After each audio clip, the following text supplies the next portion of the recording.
place to call home.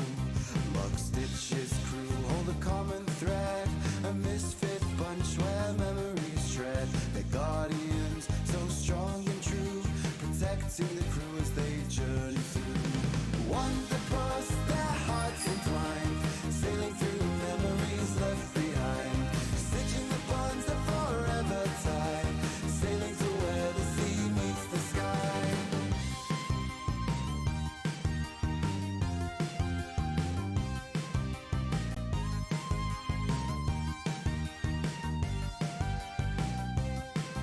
Way weavers weave a tapestry grand, unraveling mysteries hand in hand, sailing the waves beyond the stars they soar, forever seeking more and more.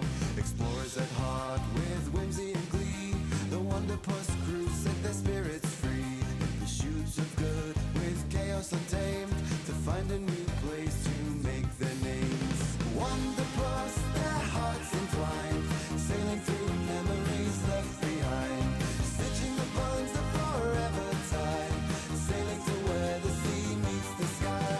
Luminaries' minds, curious and bright, they explore the unknown and seek the light. With every text and book unfurled, more is understood of this new world. Wanderpus, their hearts entwined, sailing through memories left behind, stitching the bonds that forever tie, sailing to where the sea meets the sky.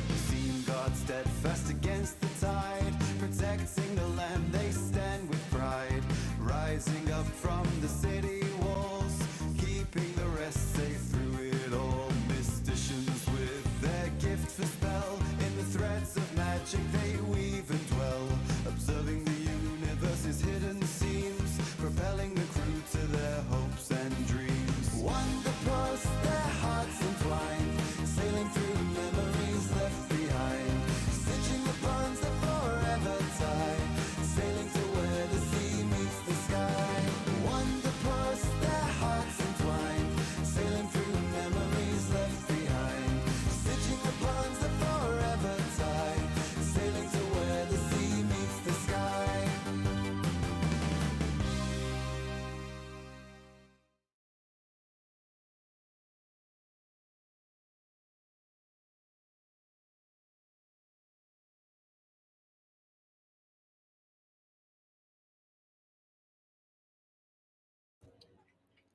Hello, everyone, and welcome to the second episode of Good Life.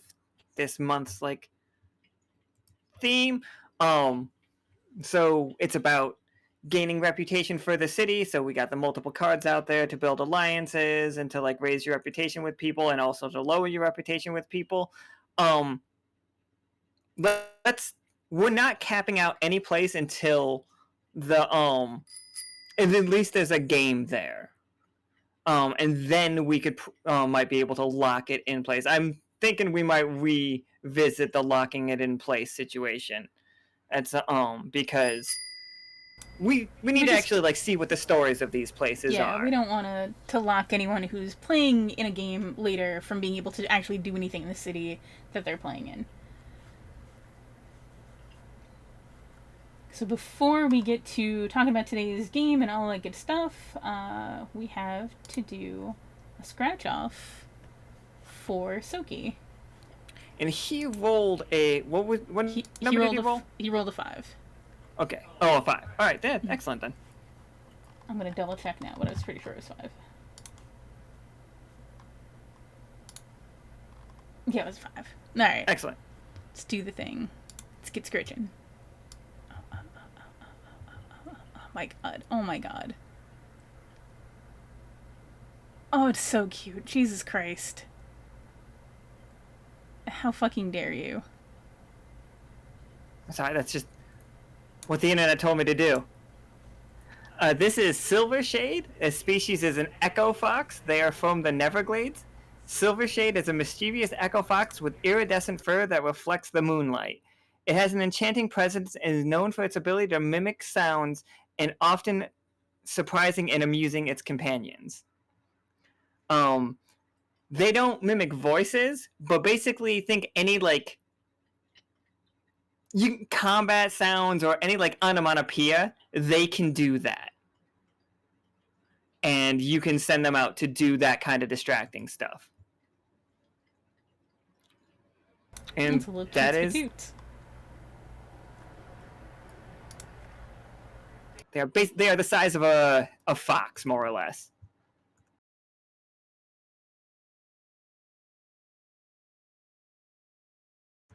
There's a lot of motorcycles driving by right now.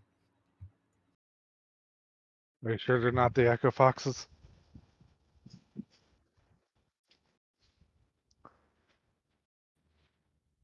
I'm only right now realizing that I forgot to put you guys as tokens on the screen. Like, not on the screen, but like in the game. So let's introduce the players, and while we do that, I'll figure out how to get everybody on the screen. Can I bring Justin? Yeah, I can get that on the screen.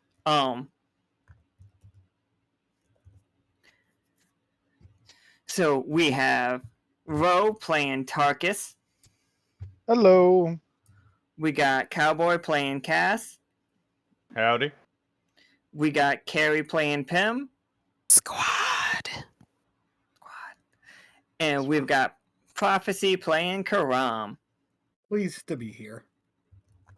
As am I. So today's game, and so we know what happened yesterday. And for the people who weren't there yesterday, real quick recap.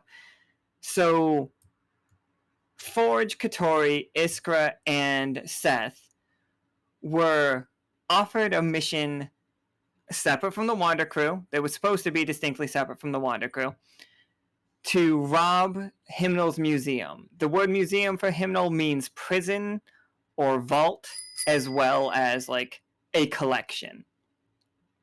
So they went there. Seth had a tough choice to make because he got a vision from Beezus, and the vision was basically that the ants are preparing to go to war against the bees on another side. We haven't seen that side yet, but it is the side that the Ant Queen is on. But they are preparing to go to war with a giant bee city, and the bees have nowhere to protect themselves. So Beezus, Seth's god, wanted him to release their god of war, who was being held in the museum. They released that god of war. They also released Katori's people god of war, a couple other gods of war. You definitely saw Bonnie steal multiple artifacts of war gods, and Katori stole the Warple Tinger's a goddess of luck and fertility statue, which has a massively powerful spirit of luck trapped inside. And Seth accidentally went to West Virginia for a second. That's what happened yesterday, everybody. Oh, I'm sorry. Then the guy that hired them to do it, named We Are, is the first mate of the Storm, that pirate queen. She has begun to be active again, and he decided to rob Hymnal. Yeah, and then they shot the leader of Hymnal, and Iskra turned it into a vampire. So just in case you guys need to catch up on what happened yesterday, there it is. And this is the same night. This is right after the speakeasy, right after Cass got a fancy badge put on his chest. And right after a lot of other things were going around in the city. And Cass you're heading back after this moment. You've went out and had a drink with Howl, with all the other deputies, with which were Clem and Howl and Midnight. And obviously Cass. But as you guys are like, you're walking back, the sun has completely gone down. It's been a couple of hours. It's probably like, I don't know, it's like midnight right now. Midnight when you finally stop drinking and decide to call it an early night. Like on your way back, no, it's actually gotta be 1. It's 1 in the morning on the dot. And like in that moment, you all feel that 13 that was rolled in hymnal that at that point. Like, so when we roll 13s, you all feel and hear the ticking of the monstrous clock. You feel it, and some of you actually know what it is based on your research, that this thing is not good. So, and like it kind of brings you to your knees, Cass, for a second. Like this, it feels like an earthquake to everybody in the Silver Thimble. Like it's not just like you are acting differently to it. Like you are all in the city feeling an earthquake. Where are you? I know Cass has to be in the street because that's where I need him. But where are the rest of you?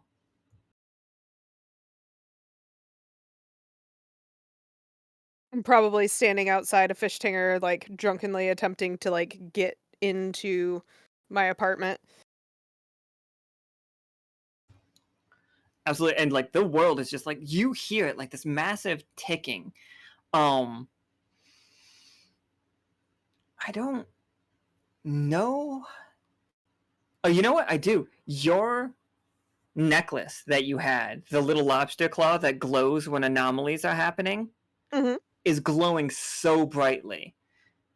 And you might have noticed, like, this might be the first time you're actually like looking at it at the same time as the clock is ticking, but it is glowing incredibly brightly.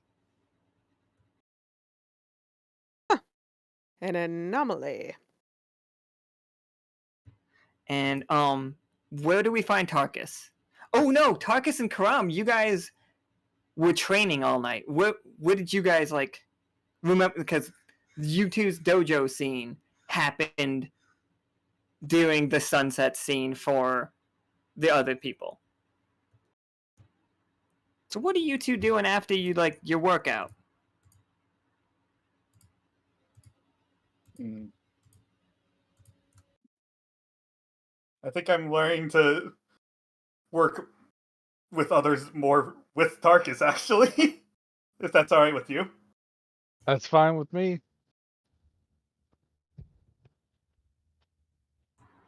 All right. So, but where are you? Are you still in the gym? Just still Yeah. like really just burning the night oil?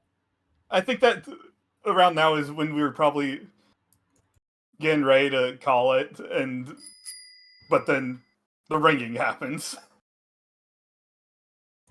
Absolutely. So like the ringing is going on all throughout the well the ticking is going on all throughout the city, and like the undercity is shaking, and there are protocols in place where you see Tisk and you see Tisk and you see Method, and you see some of the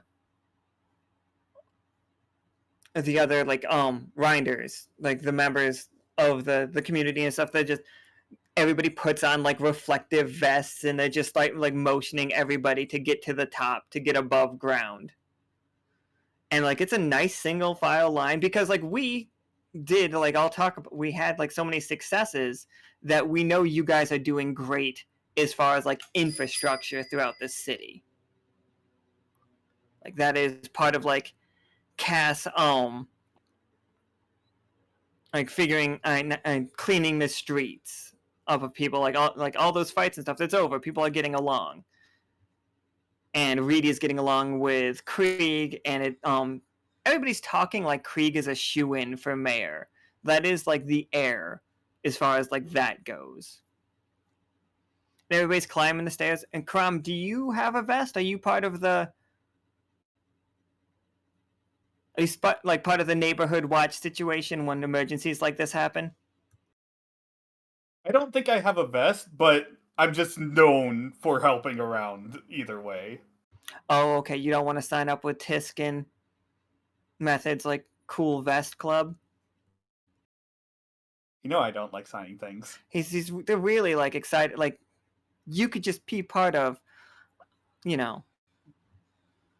Oh, yeah, it's fine. It's fine. It's fine. They're fine. This is the conversation that these two had with you like a couple weeks ago when they brought it up that they were going to be like the safety squad for the Undercity, and just really thought that like you could get on board with something like this.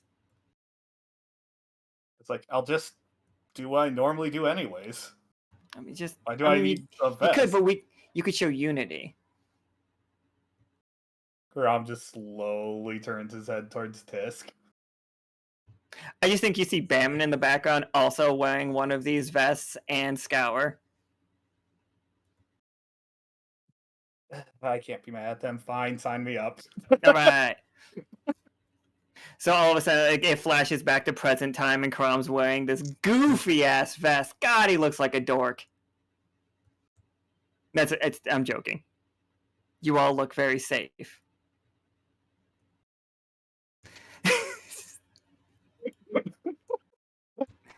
But that's a really roundabout way for me to get to that joke. So everybody's like leading everybody up the stairs, and like as you guys reach the top of these stairs, it lets out pretty close to like the Lockstitch Academy and close to like I'm gonna say we're probably in between the Lockstitch and the Warple thing. I'm thinking we'd let out here because I think the opening into the water is here. So the opening into the ground, like, you know what I mean? Like right on that like line of land. Yeah. Is how I've been picturing the Undercity with like, I think there's multiple entrances, but this is the main safe one. But so like, as you guys like climb out of it, one of the first things you see is Cass on his knees. Cass, this badge is like burning hot right now. Like the ringing of that bell, like you can smell your shirt burning.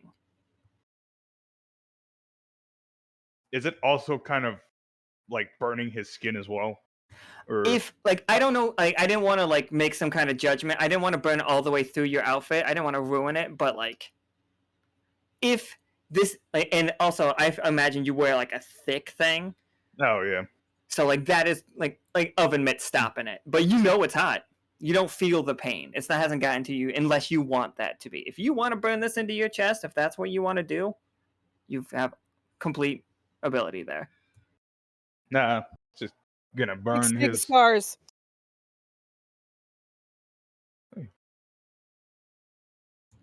Do chicks dig like Deputy Star scars like burnt directly into the flesh? Absolutely, that sounds dope as shit. I didn't mean for that to be a tough choice, Cass. It's just Actually, that gives me an idea for a tattoo when that comes up. So yes, it burns into his chest. sure. Absolutely. I was gonna say this is when Caram would be running up to him like, Cass, what the fuck's going? Oh God, Tarkus, Yes. metal. Is Tarkus just an oven mitt for you? It's fine. Every time Caram makes cookies, he just calls Tarkus. I was just gonna say him because I'm not Oh, no, gonna I- burn my hand. What did you, Right, what it's did you like do I'm- to this batch of cookies this time? Mm. Oh, I had daisies, light green daisies. I'm probably gonna be like running down the street trying to find the first like group of people possible to ask what the heck that was and show them the glowy. And then obviously I come up on these guys. Oh yeah, for sure. Like Yep.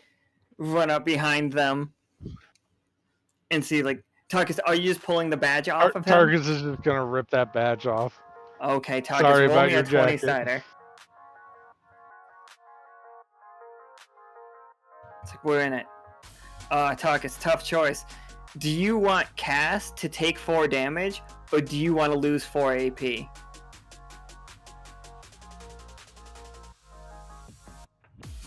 I'll lose 4 AP. Alright, so like as you grab that badge and like pull it off, like it does what Caram was scared of. It burns you, but with a ghostly green flame. Like you can see like in your porcelain on your fingers, like around the edges of where you were holding it, like you can see it burnt you.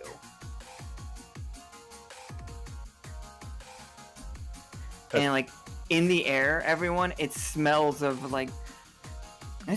brimstone. I thought we took care of this.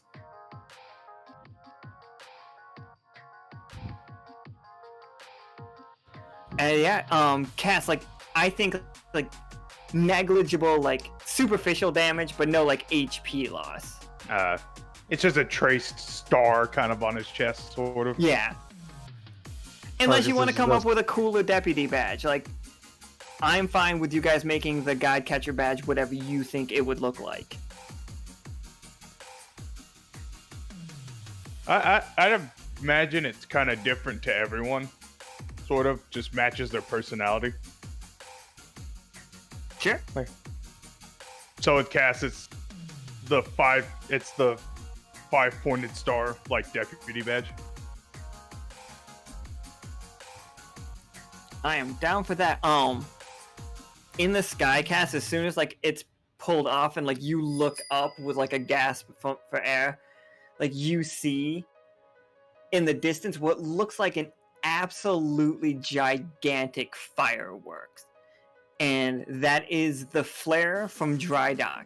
It's almost never set off. It's one of the ships houses a huge cannon, and it is used not as a weapon but as a warning system that they need help. Cass kind of sort of clutching his chest a bit after that burn. Kind of looks up and does like, oh no. So does anybody feel like coming with me to Drydocks real quick? Yes, but what's oh no? Why oh no? Yeah. Why oh no? Cass Oh, quickly. one second. I can tell you guys why I keep saying oh no. Because I know we got to take the airship, but our pilot just told us she's drunk. We've probably slightly sobered up. Oh, you couldn't get your key into your door a second ago. Then there was a big boom. That's a sobering effect. I might be a little drunk. Okay. Little drunk. Does someone else want to pilot the airship? I was gonna I say don't think Cass. any of you know how. I have been given I one got word this. from that. How I've hard done could worse. it be? I'm forklift certified. I'll be fine. Surely an airship is just a forklift that can fly. Yeah, yep. Mm-hmm. Mhm. I can fly. We're okay. I'm good to drive. Oh no. The confidence is just the best. We're- Pim we're confident doomed. that she can We're do it is doomed. honestly the best. Let's rock. Alright, so we are going from where we are in the Silver Thimble, obviously, like, around here, to Drydock, home of the wettest wings. Pim, can you roll me 2d20 and we'll take the lower?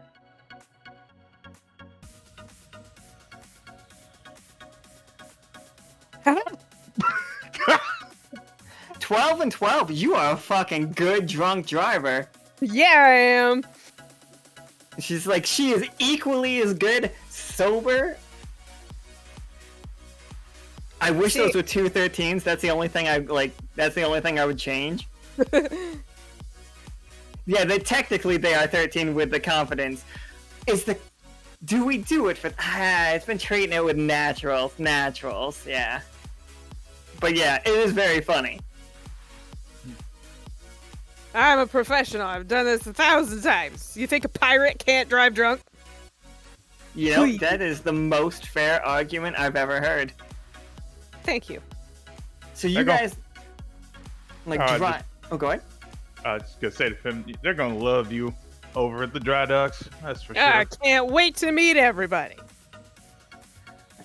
So you guys swoop into Drydocks and like very just yo-ho. And you can see that this like city, which is kind of like, what if a pirate city, what if Disneyland made a pirate city, is what it looks like, kind of. Like, it's very just clean, it's very, novelty. But you see people flooding the streets as, like, these strange, demons are running around and, like, just pushing, like, this one on the right, as it's moving, it's bringing a sandstorm with it wherever it goes around the city. And you see just people getting caught up in this and thrown around. And the big one is stomping through the streets and just like impaling people. I don't think we see anybody die, but there's definitely a guy gets stuck right through the shoulder and he's pinned to the ground by this as it raises his other hand. That is where this game is starting. That is what Drydocks is dealing with. Roughly an hour flight after the Museum of Hymnal has fallen.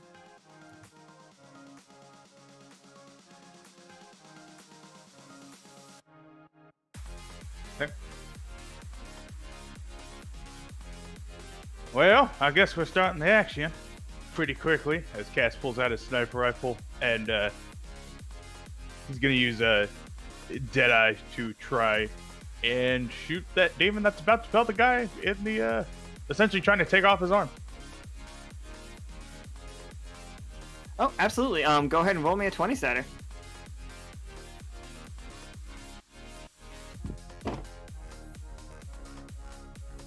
Oh, we got a 4.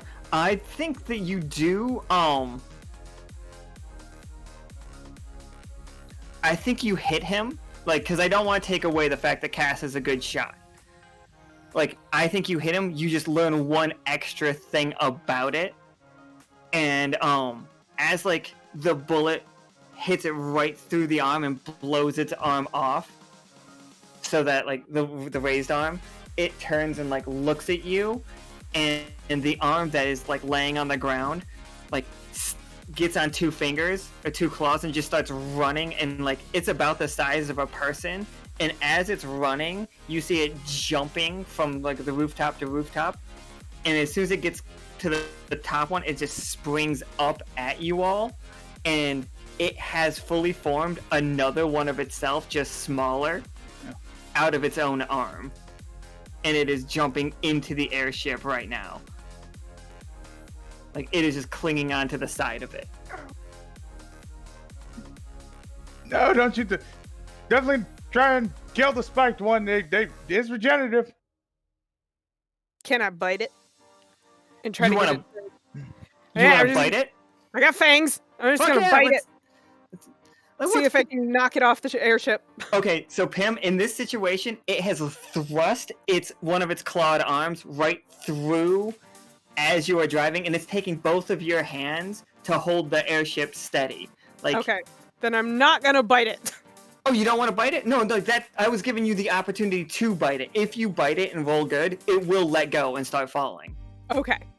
Yeah, I'm gonna try to bite it. I just wanted to give you a really good, like,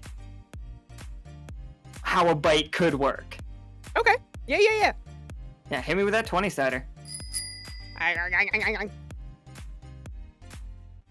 Oh, double D. All right, roll me a second one, because that'll be the tough choice, and I know exactly what the tough choice is. If you, all right, Pim, I'm not gonna lie to you. I think you've been looking for this tough choice for a bit.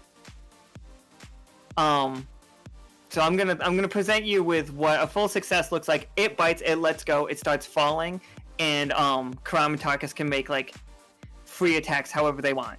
If you like to finish it off on its way down. Now my tough choice is you bite into it, and it is harder than you thought. And like you guys see a second hand come flying, like it lets go with the other hand to just punch Pim in the face, and one of Pim's fangs is stuck in this demon. I'll knock one of your teeth out. I love you. I knocked my fucking tooth out, bro. Let's do it. It's time. I want my gold tooth. This is all I've ever wanted. Oh my god, if Iska could just like give you one of her gold teeth, that'd be funny. That's all I want is a A gold lot of tooth. dentistry in this month so far.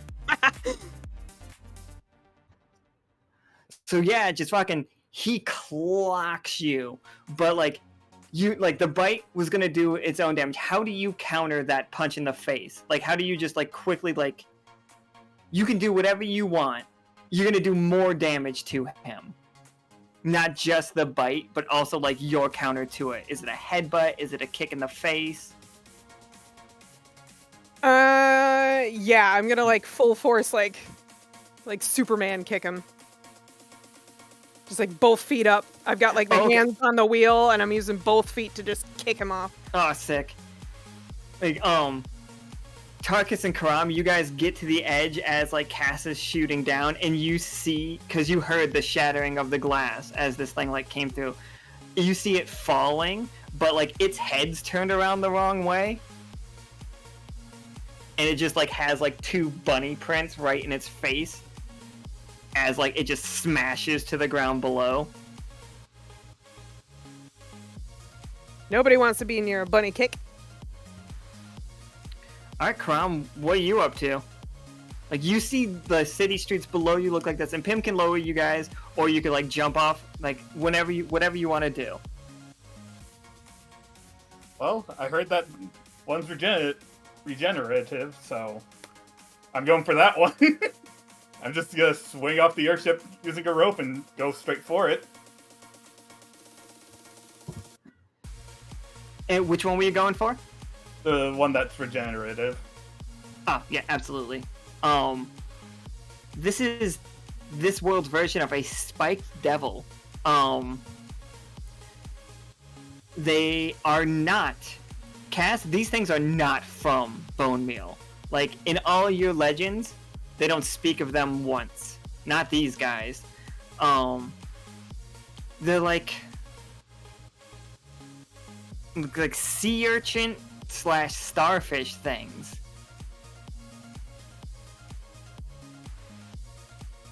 I ain't never seen one of these before in my life. Nor in legend.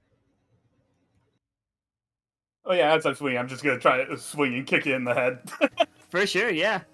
Give me that swing and in roll. 2 of them.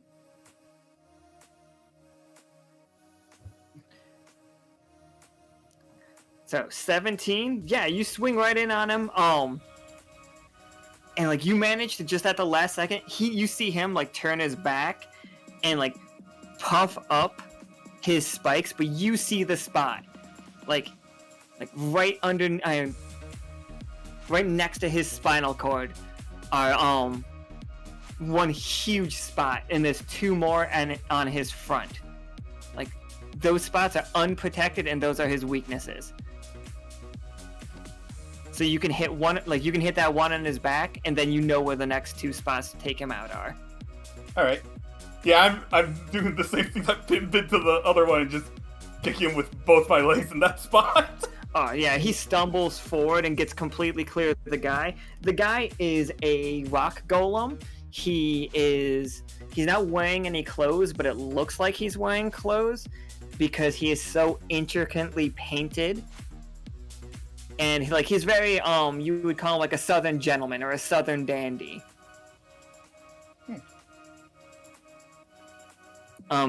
He's just like, "Good sir, I appreciate everything that you've done for me. If you could just simply, and like, I know this would be a lot to ask, could you guard my shop right here? It's right here. If you could just like look out for this place, I really could." And he like tosses a bag of coins at your feet. He's just like, "That's a good lad." And he gets up and he walks into non-denominational Wangs and Wet. Caram just looks dumbfounded. It just... What the... okay? Pim screaming at him from the airship. Take the money!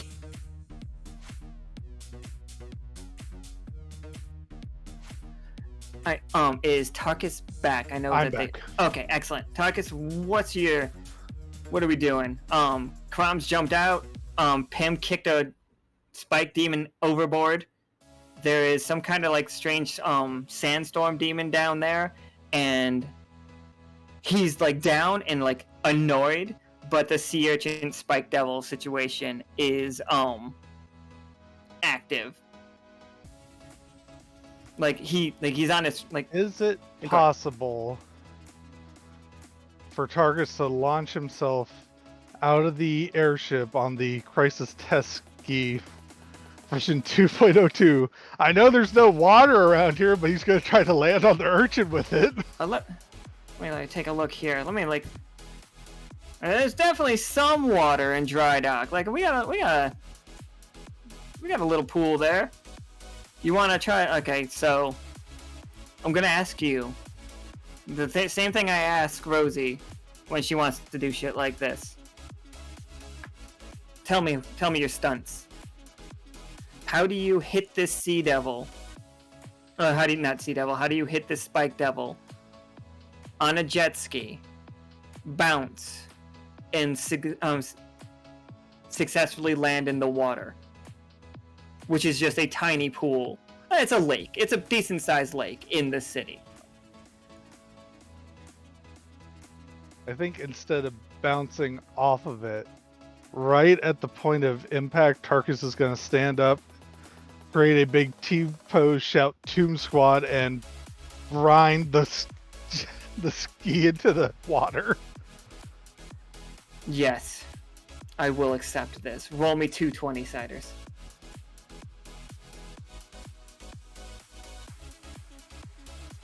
That is the sickest one I've ever seen in my life.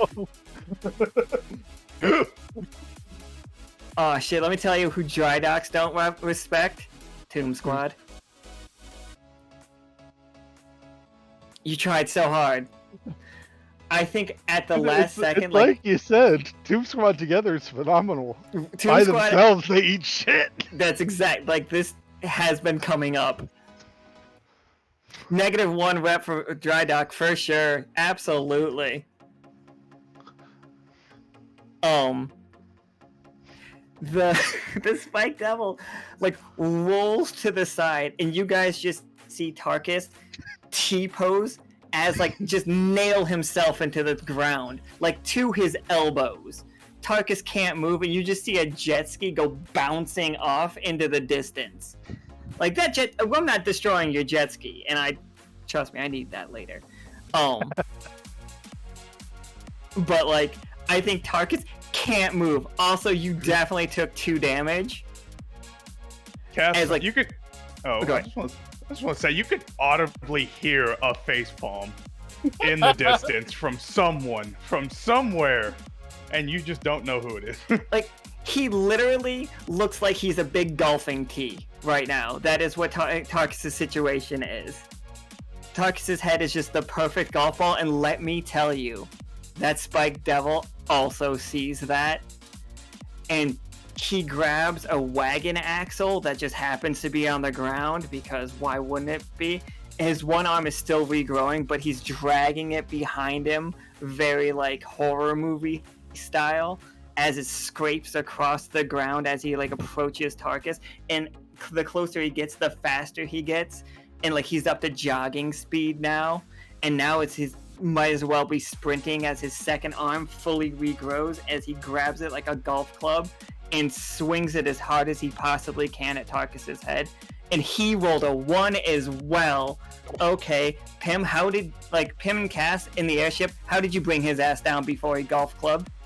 So I would definitely say Pim like flies down like full speed and just grabs the wagon wheel and like whips it out like like the disc throw in like Hammer throw? Yeah. You just like take it, spin it, and chuck it off in the distance so he can't use it. And Cass instantly follows it up with a simple whistle to get his attention, and shoots him right in the chest where his weak spot is. Oh yeah, like you're gonna like Caram, like you see, like you're like, okay, how do I get there? I got the one, how do I get the other two? And like you see just like Cass's bullet blow a hole so big it doesn't even matter. Like he blew both those weak spots like right out of its back. That works. Oop, I made Pim itty bitty because I had her still in the airship. So small. Mini Pim. Oh, mini Pim, it looks different. I already have that token. You're a mouse. I'm a mouse. So like that guy just like that one hits the ground and you see just like inside he's just solid, like like almost no organs or anything. The only 3 organs he had are the 3 that like you guys hit, and it just collapses. It's basically like imagine if a cat tongue was super sharp. That's the texture of this guy. That's what you bit. Oh. Ew. I bit that. And there is still the storm demon, like it's like looks around and sees you, and like the section of town it's in is just getting like everything's getting thrown around. You don't see a lot of people getting hurt. I'll let you guys' good rolls like carry over to that. Like things are like definitely problems. I have a But- question. Go ahead. Is there an autopilot on this ship? Yes. Okay. You guys just see Crabbert sitting at the fucking wheel, It's always just Crabbert. Sorry, Crabbert. cigarette in one claw. Crabbert's been through some shit lately. You guys got him eaten 3 times by the same monster. Oh god.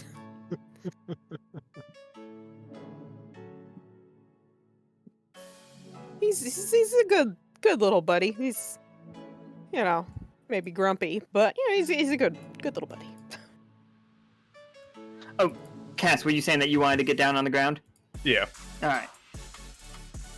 I'm just picturing everybody using fucking Fortnite repelling ropes, for the record. That's the sound effect that's happening. Alright, yeah, so what's the plan here? Like, this guy seems to be dead.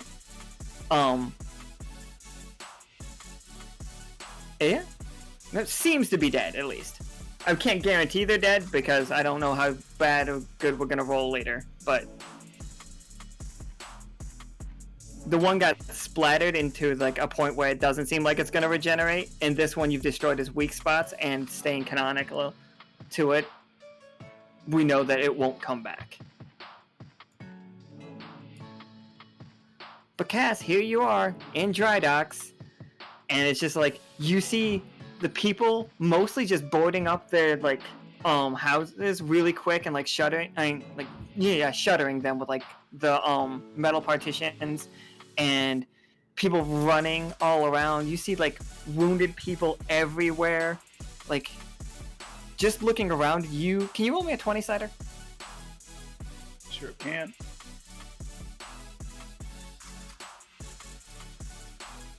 Alright. I'm raising that, by the way. Sure. Alright. So as a success, like, you notice that the people holding guns in this town, like, that looked like they were trying to fight back, those are the one, like, they're, like, mostly hiding behind things, and you see some people around that have just been shot. Like, multiple people are wounded, like, some of them gravely wounded by gunfire. I'd say, like, at least a dozen people, maybe more. And neither one of these devils have guns.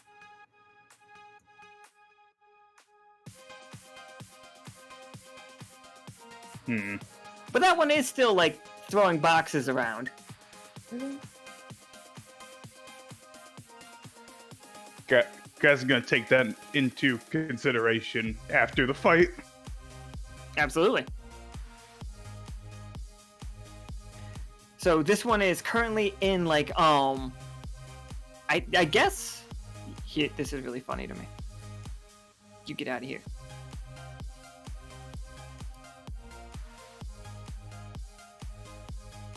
Gotta put Justin on the right layer.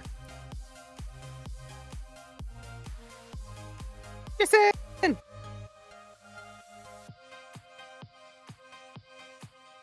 we're gonna move all of you. No? So, it is in what you might consider the tourist trap part of town.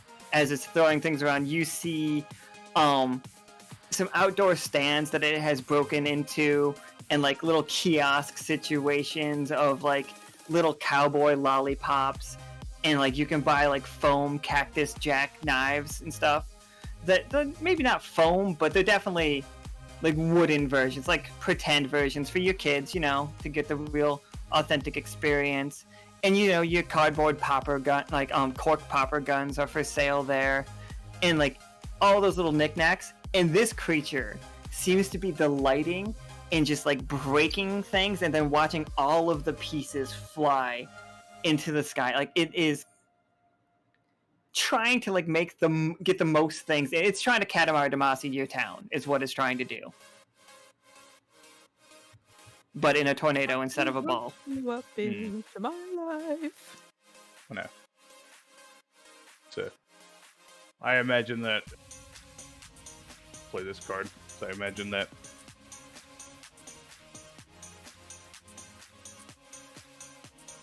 I imagine that he's on the way as well, and he just got there as I got there. Oh, Cactus Jack? Yep. Absolutely. Let Cactus Jack can be here.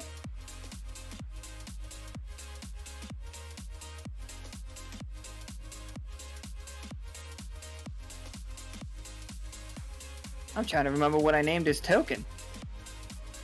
Because it clearly wasn't Cactus Jack, even though I fucking knew his name was Cactus Jack the whole time.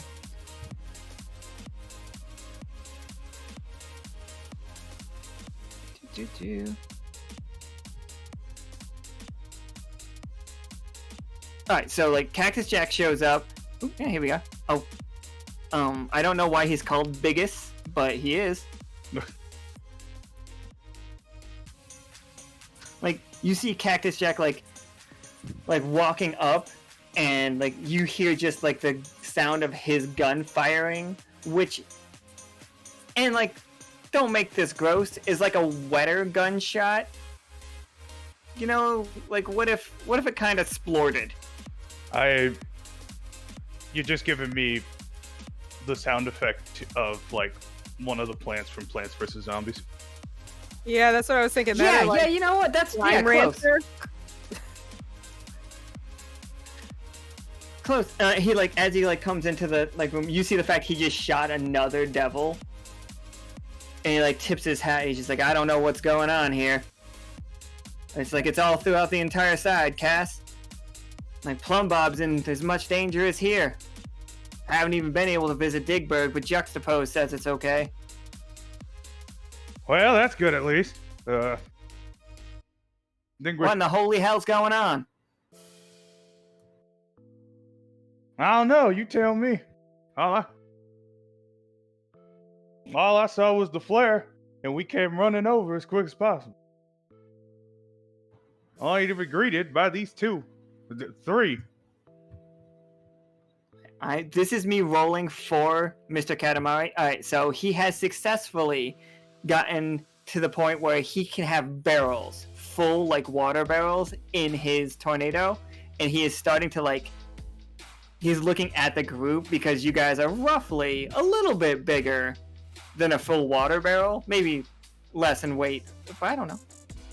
And he's just like smiling as like it's pushing, like, and like he just has eyes and like the vague outline of a mouth. And then Cactus Jack looks over at Cass. He's like, and what is this? Honestly, if I could tell you, I would.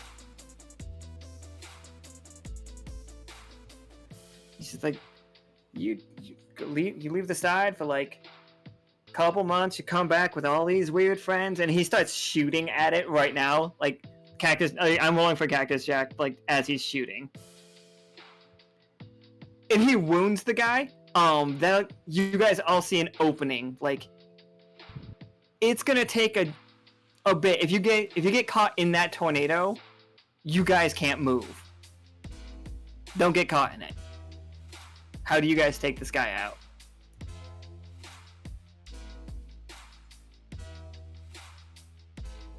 Well, I don't want Tarkus getting sucked into it. Hey, Ro, do I have some fun? Go on. I want to run up, ask Ro to bring up his arms, jump over him, and pull him out and try to throw him over Tornado to hit that guy. Alright, sure. Tarkus, are you using your ghostly ability so you guys like both roll the same? Alright, absolutely then. Alright, so both of you roll a 20-sider and we'll add those together. Unless it's a 1. Alright, so far 15. And a 7. So, absolutely. Full success. It counts as a 20. What you guys were trying to do works. Like, tell me how that looks. So, after Tarkus brings his arms up, Caram just runs up and just in front of Tarkus, jumps up as he grabs his arms, flipping to pull him out and throws him over the tornado sandstorm in order to get him as close as possible to the guy without the risk of getting sucked in. Take it from here, Ro. And as that is happening,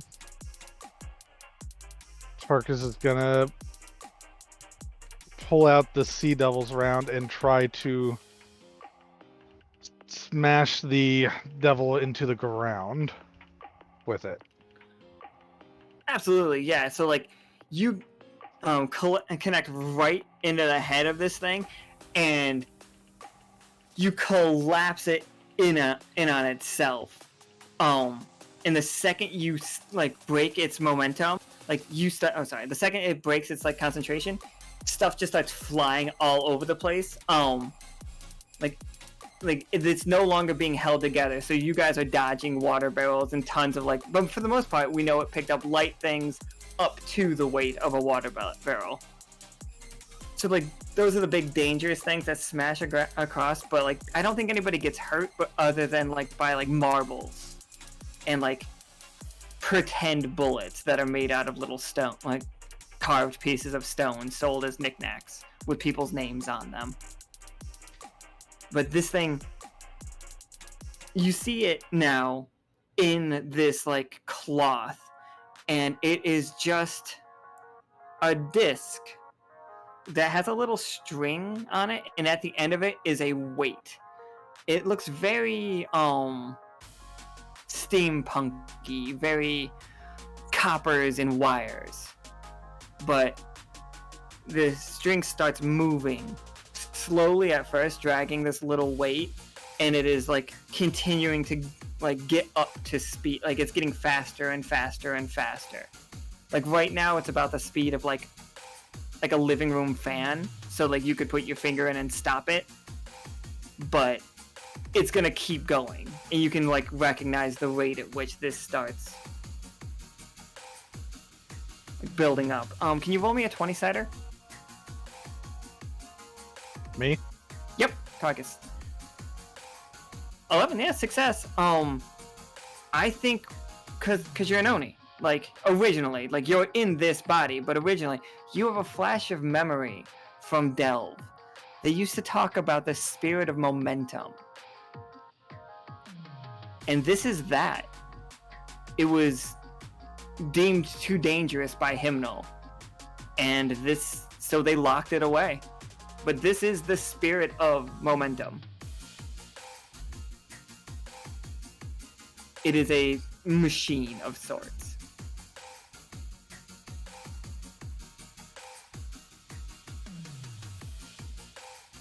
Can I pick it up? Oh yeah, yeah. Do you want to stop the string?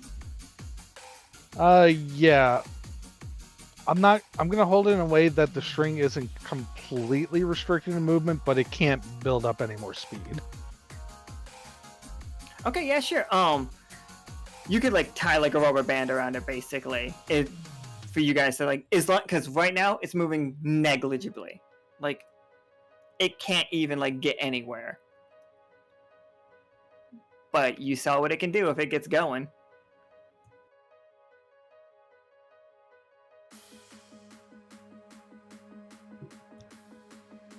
And like, Cactus Jack looks over, looks at Cass.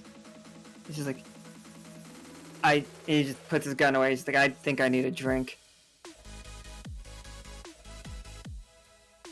You don't want to drink here anymore.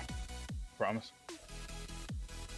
And he's just like, he walks towards the weird sea urchin spike devil that you guys killed, and he's just like, what are they? Well, I don't know, I was I hoping guess- maybe you could say something about it. He's just like, oh, it's just like, it's not, I think it's a fish. I ain't no fish. And he's just like, you guys feel that about an hour ago? The earthquake or whatever that was? The big boom. Yes. It was a big one. Oh, I felt it. I started hearing reports about these kind of things showing up all over immediately afterwards. And this is like, we know Plum Bob's got its own defenses, and Drydock's, the cats there can take care of themselves. But this place, with its new management, I figured I'd show up here. Do the other places have systems like... I assume the flare's still overhead. Oh yeah, the flare's gonna hang out there for a while. Like, you guys are like lit up. So I assume they have something like this in place if they do need help. Oh yeah, you wouldn't be able to miss it if Plum Bob sent for aid. And like, Huh? he laughs in a weird way, like, almost, you know, the kind of people that really like to watch like a massive explosion go off. Oh no. Like Cactus Jack, or the guy who really celebrates when there's a big bonfire. You know that guy that's just a little too into the bonfire? Cactus Jack is the guy that's a little too into the bonfire. Likes to watch the world burn, eh? This guy is absolutely tiny now.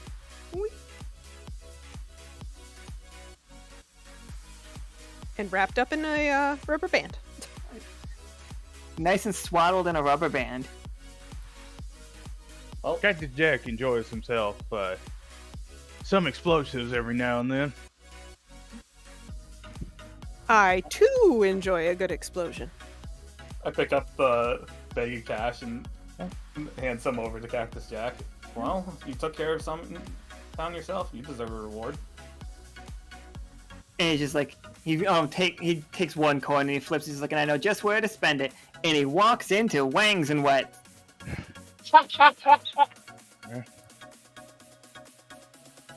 Here we go again. And we're all going into Wangs and Wets, not denominational.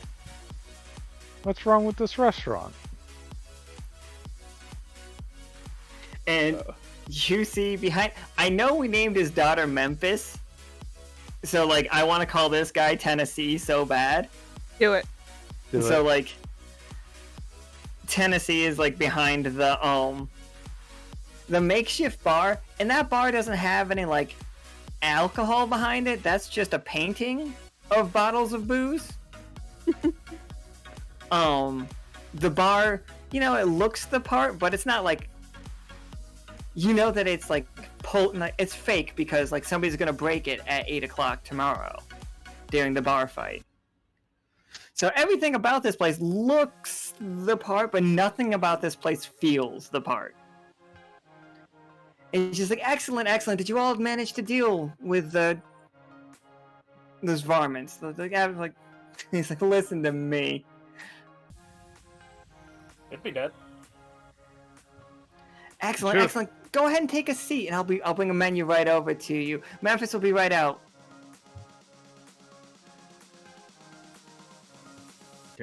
you said you were a cowboy.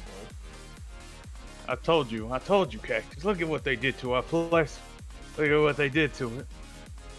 Okay. I mean, I'm not saying that it's a little watered down. He takes a seat in a booth.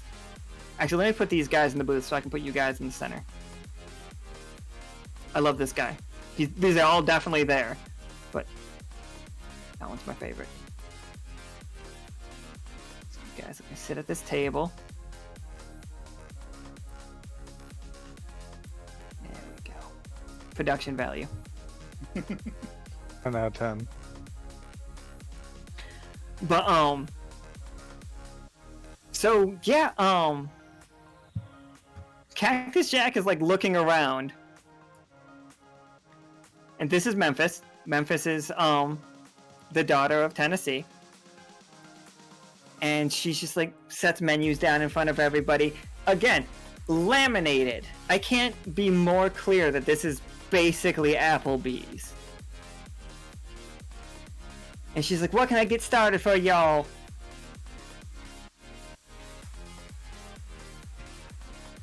Is there any sort of alcohol here at all?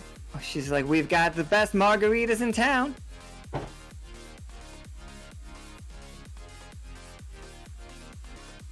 Is it happy hour? Do you preferably have any whiskey, sir? Oh, Moonshine? we've got a very close to, we call it the old fashioned. All it is, and she looks back and forth, whiskey. We know that's not, it's a joke. Just in case anybody comes at me. Yeah, just give me an old fashioned now. It's just gonna we'll be our little secret. It's like, we won't tell everybody else you're a drunk. And she's like, I'm kidding. I'll tell everybody you're a drunk. And she's like, what can I get started for you, sweetie? And like looking at Tarkus. And like, this place is weird. And you guys hear grumbling from the table next to you. The table next to you, those motherfuckers look hard, for the record. Like, they do not fit in here. Like, you see just like they have the frosted beer cups and such on their table, and they drank it, but like they are looking at everything in disdain.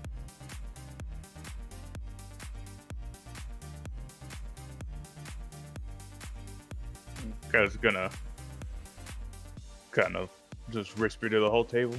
Why are they so uptight? It looks so uptight. Yeah. I Weren't think you just displeased with this place 5 minutes ago? I'm still displeased with this place.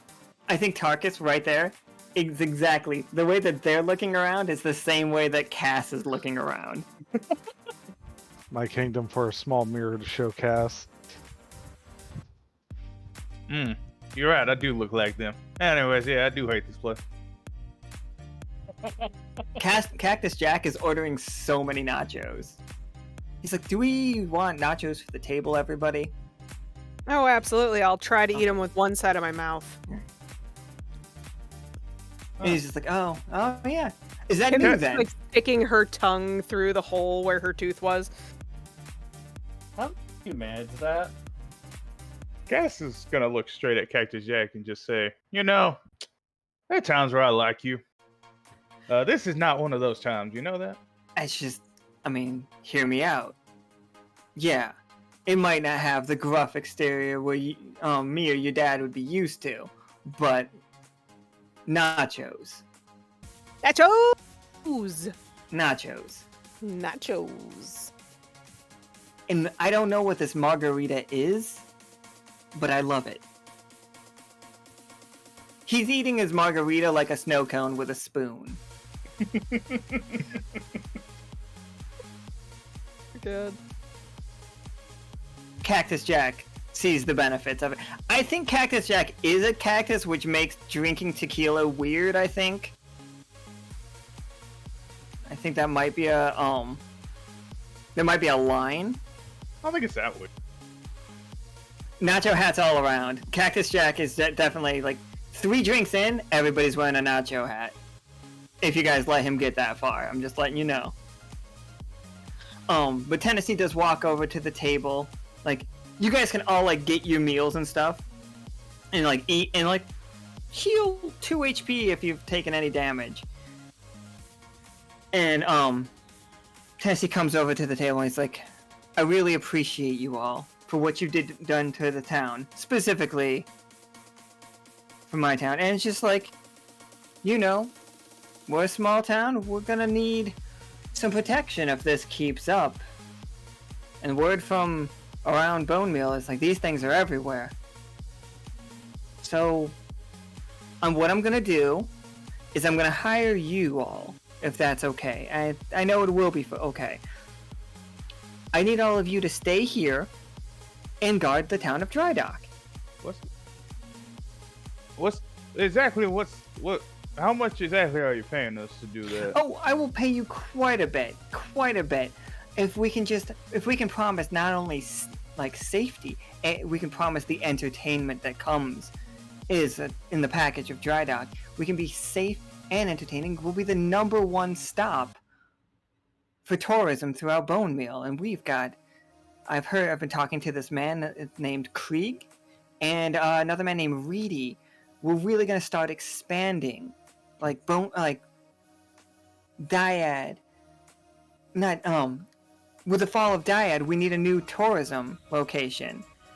So we're gonna turn Drydock into that huge, massive. Imagine like a theme park added to this place with rides. Where did this place go wrong? Caram's just As he laughing whispers as to it himself. expands. Place. Wow. Tim's just dreaming about riding roller coasters. The west is dying. I mean, the east is dying.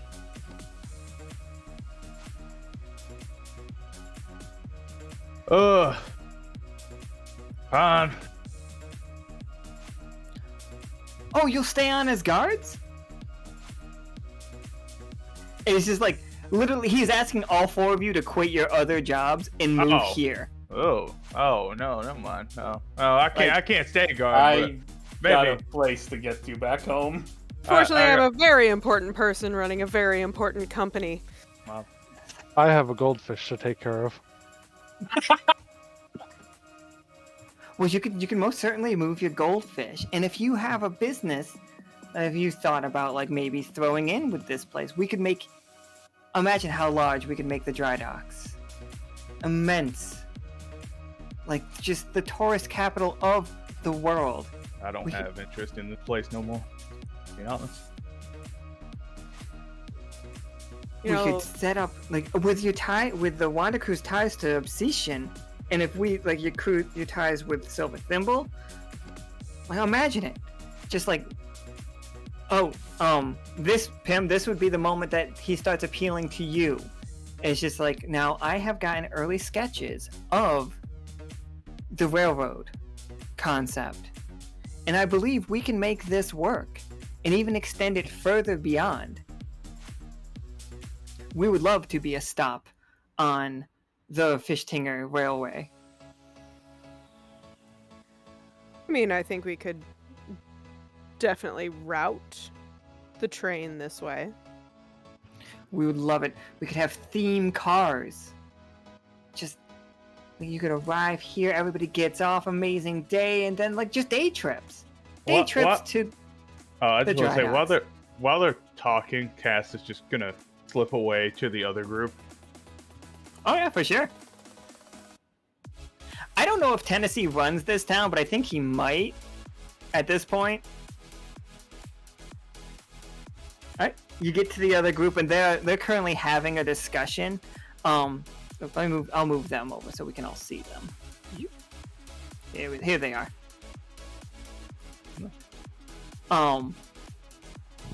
They're having a discussion, like in low tone. They're just like, I give them a week, tops.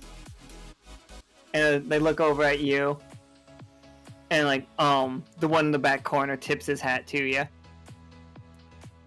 It's like, Cass also tips his hat. Says howdy. Name's Cass. Used to be hometown bounty hunter here, but moved across the way. It's like, I don't think anybody here's hunted in ages. If you hadn't shown up, I'd assume the entire town would have been wiped out. Unless they had paid us enough. Believe me, I already know.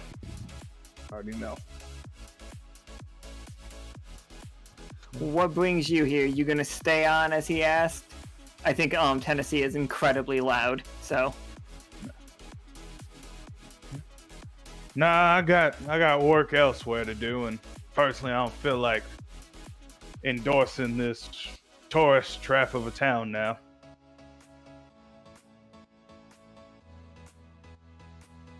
I think, like, at that moment, they start talking. You hear Tennessee and Pim discussing the railroad coming here because it's going to be such a safe location. And it's just like, they all look at you and it's like, safe location, huh? What if they come back and you're not here? I don't know.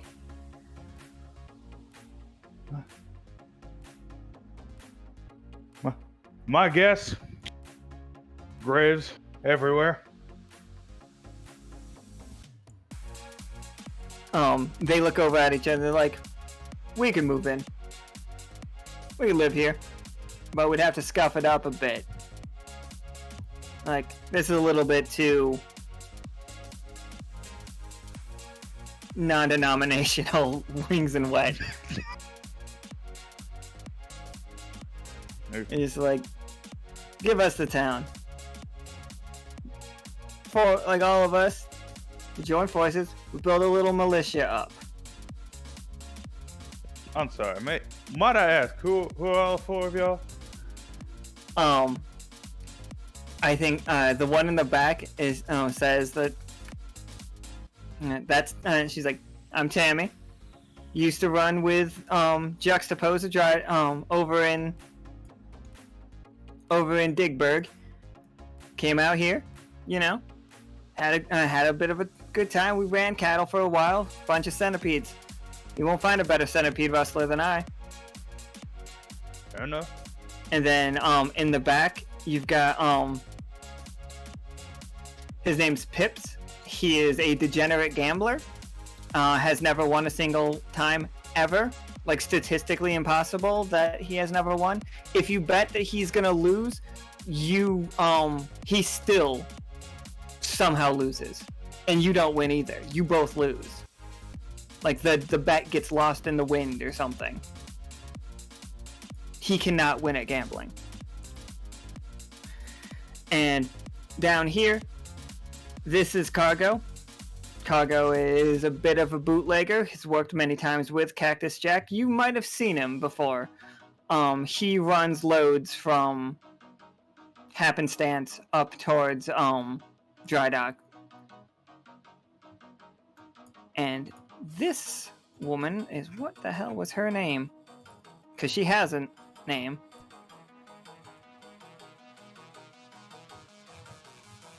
Because we've seen her before, and I don't know if I said her name out loud then. Oh, that's Alira. Her name is Alira.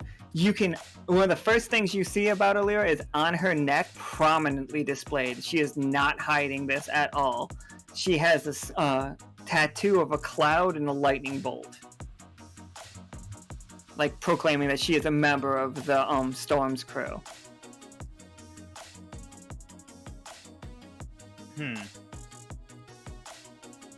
Alright.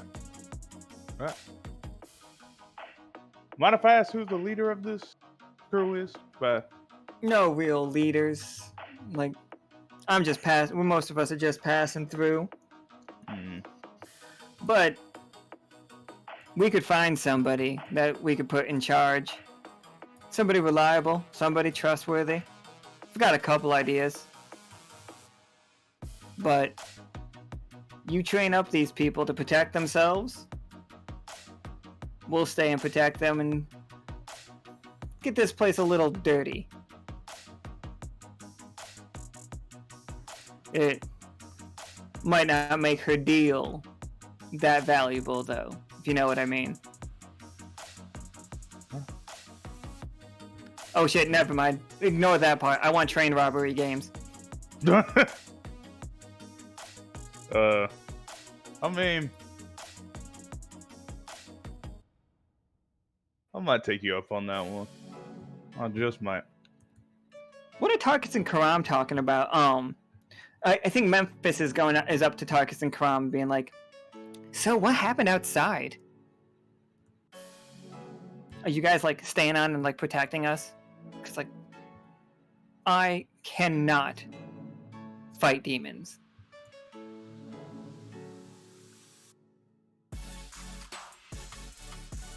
Oh my god, if we don't...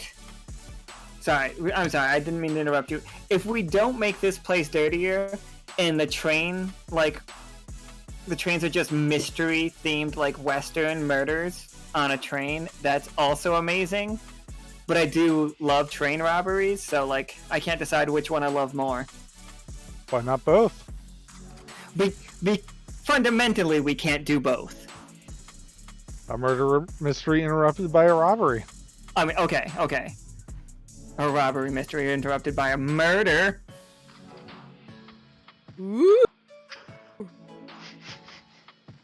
Well, either way, the train's gotta come, I guess. Cactus Jack, like, that's actually Cactus Jack, like, saying that. Like, he's just like, what about train-themed murder mysteries? It's just like, I think that could be... And he's just like, what are you? And he's feeding chicken wing bones to, Justin. Justin is happily gobbling them up. And he's playing with them, too. He's, like, using them like drumsticks on the table.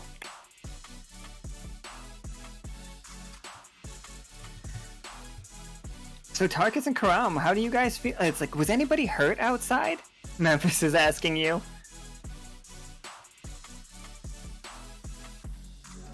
Was That there? landing hurt. There was so many not people really. hurt. Oh. Yeah, there's a lot of people here, actually. Do you guys have any medics? And she's like, I'm sure the people know how to take care of themselves. Like, there's gotta be... Somebody has to be a doctor, right?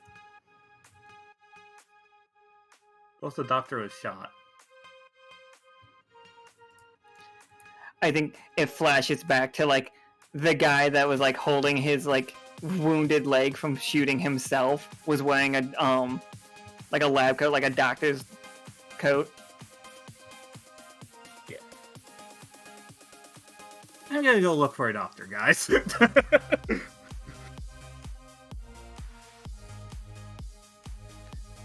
So, is it just Caram, or are you going out there too, Tarkus?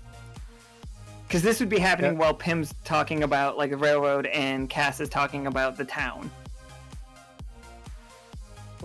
Let's follow the buddy system. Solid. So you guys see, like, all around there's a bunch of, like, wounded people. And just, like, most of them, some of them definitely look like whatever Cass's, like, race of people are. Like, four-armed, four-eyed, like... Whatever you are. Yeah, whatever, like, I don't know if he's named it. I only recently named what, Bammon's people are. And that's because I named Paul Ool. So, Bammon's people are the Ool. I have at one point, but I forgot to, like, give the name to you, so it's just, like, in the wind now. Yeah, it's not important for the most part.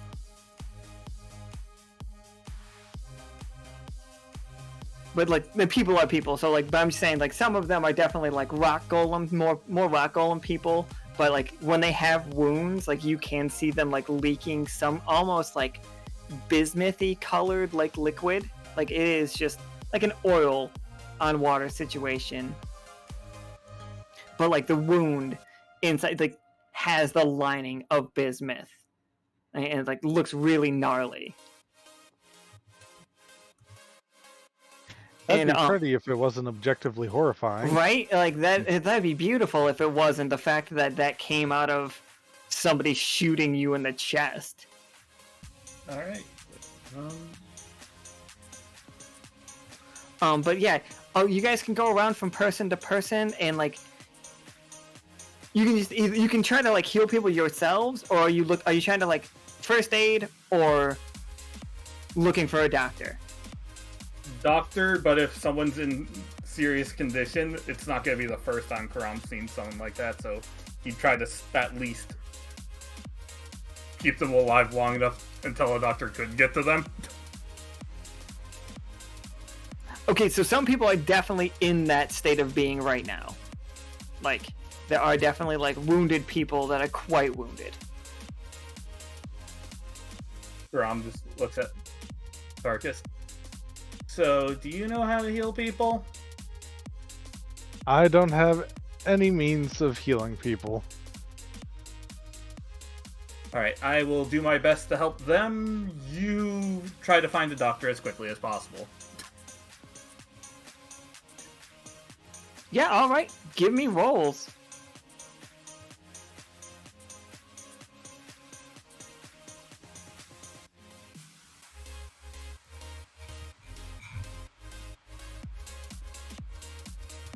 Oh no. Sorry, Caram, we lost them. I was gonna say, I'm gonna do a reroll. I wasn't gonna kill somebody, but go ahead and like re-roll for it if you want to. Let's see if I can kill someone with a 1. Yeah, that'll happen. Yeah! That's so good! That's so good, Caram, thank you! Caram, you haven't been this close to somebody tragically, wounded since you started, using the emptiness. It's as you were trying to clean them up, you feel your hands go cold. You feel this golem person, their bismuth is draining in color, and you feel just so empty. And Caram collapses to you're on your knees at this point, and this you feel through yourself a little stony, you know? I was gonna say, is Caram just feeling that feeling of death again? No, not that. Okay. You were so empty, and this person's dying soul needed somewhere to go. Oh.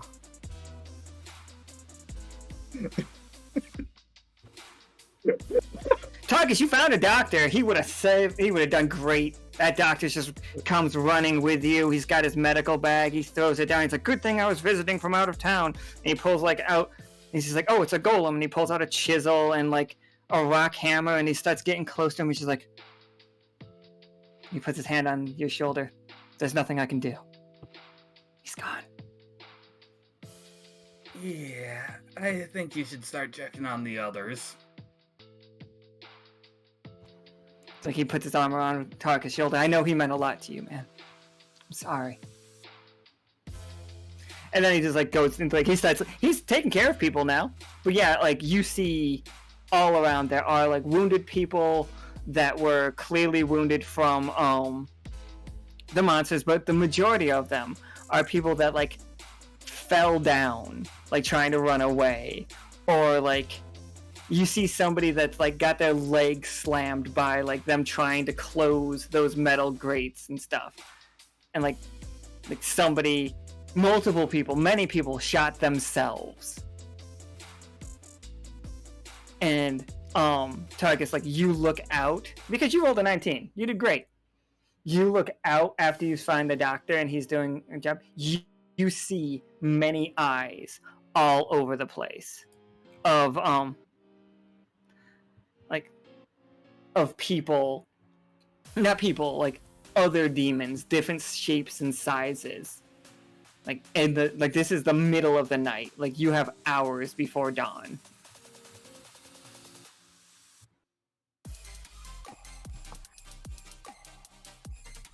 And I'm talking thousands of sets of eyes of things that will be hunting this town for until this town is gone or somebody protects it.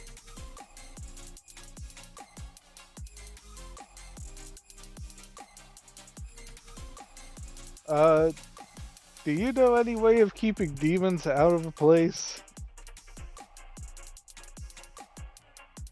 Makes you think that the non-magical Wolpertinger knows how to do this. I don't know. Maybe you have a hobby of reading demonology books or something that I don't know about. Pim just runs out with a bundle of sage. Right? I was gonna say, them deals with demons. My son is a demon. How convenient. Oh yeah, we can get you out here, Pim. Like the conversations finally like broke down to the point that you need to have basically like Krieg and like Phil here to do like the lawyering of it. Like, oh, but I will ask you straight up, like as a player and as a character, like you can lean whatever direction you want to for this. If you guys are like want the town to be like grimmer and darker and more like the Wild West, like how Cass like remembers it being, that's fine. It won't bring in as much money for Fishtinger, you understand? Because like, but the other way of leaning it is Tennessee wants to make this like a tourist trap. Like they need some protection from you all because they don't know how to do that. But the opposite thing is, if you all don't protect them and you train them to protect themselves, that not outlaw band, that other adventuring group will take over and protect the town, but it won't be in service to Silver Thimble or Fishtinger, and it'll just exist. I think that this is how reputation for Drydocks works. Like negative reputation isn't they're unhappy with you, it is they are negative. Like, they are like more Wild West. What does the town feel? Like, does the town want the business? Does the town, like, do the people want the business? The people that originally, go ahead and roll me 20 sides. This is you guys like walking around trying to get a feel for it, you know? So, we got a tough choice. Cass, could you roll for me too for that? Actually, everybody roll. Everybody. Like, you are all in this town. You are seeing people do things. Rose just rocking those 19s. I was really hoping for another one. But like, yeah, around town, I think, and Tarkus is the one that rolled the highest. Cass, you recognize some of the faces. Like, some of these people are the same people that were here years ago. But man, they're not working the same. Like, you see one of the best horseshoers around. Like, or like whatever, like one of the best centipede chewers or whatever, however we treat that. Like, yeah, centipedes, when they're walking in town on the paved roads, they need little like spurs, like little metal things so they don't hurt their little feetsies.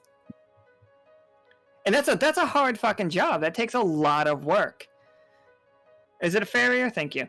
I don't know if we ferry centipedes, but like this dude is amazing. But his shop, which mostly got destroyed by the spirit of momentum, as he's like picking it up, those tools aren't real tools, and he's just like, he's an actor portraying what he used to actually do. Kat's gonna kind of walk up towards him and be like, Craig, what happened? He's just like, oh, that devil showed up and blew everything all around. It'll be fine. Craig, why are your tools plastic? It's like, oh, these are show tools. I get paid to just... It's a sweet deal. It's alright on my knees, and like, my hands were getting a little shaky, so like, I'm just... It's a show for the tourists. Like, I get paid, I live an alright life now. Like, it's inside the city. Like, I don't have to, like, slave away all day, but, you know. What happened to all the other old faces that were here? A lot of them got moved out of town. A lot of them moved to Plum Bob, I heard. A lot of them. But that's where you go when you're close to the end. Anyway, so... Some of them moved into that fancy new city. You've been there, the Silver Thimble. We got some there. I got a letter from one the other day. That's a weird town. I mean, that tracks, but still. I think so. That is what who's Cass is talking to right now.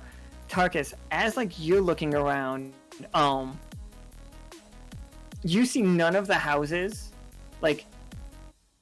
This place is many giant ships, many big boats, like pirate ships and stuff. Let me get to this one. Is actually the sun rises, everybody. And you see the ships are everywhere, and a lot of these buildings are built out of ships or off of ships, but they all super whitewashed, and the paint is very new. And it's very candy shell, if you know what I'm talking about. Yeah. Very suburbs, very whitewashed, very all of that. And then as you go further out, and the buildings aren't as close, you do start seeing older buildings, older houses, but they're the shacks. And there are people living out there, and these people are also they met the demons up close as well. But you see that they you don't come close to them, because the closer you come, they start aiming their guns at you, and then holding up a hand and point at you. No, don't come any closer, not tonight. As you see that the people out here are well armed and clearly know how to handle themselves. That is answering Cass's question, where the rest of them that didn't move away, what? But it's still nighttime. Pim, you had a tough choice. Pim and Caram, both of Warpletingers had a tough choice. I think you guys are walking around, and you have not seen a single child.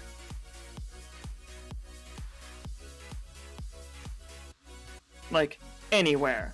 All the people putting out the fires and stuff, you haven't heard a child cry, you haven't seen a child, but you do see a blue-faced woman comes around the corner, and she's just looking back and forth, and she's and she starts sprinting away, and she is wearing your traditional southern nanny outfit, with the apron and the white hood over her head. That whole feel, or Victorian nanny feeling is what I'm thinking.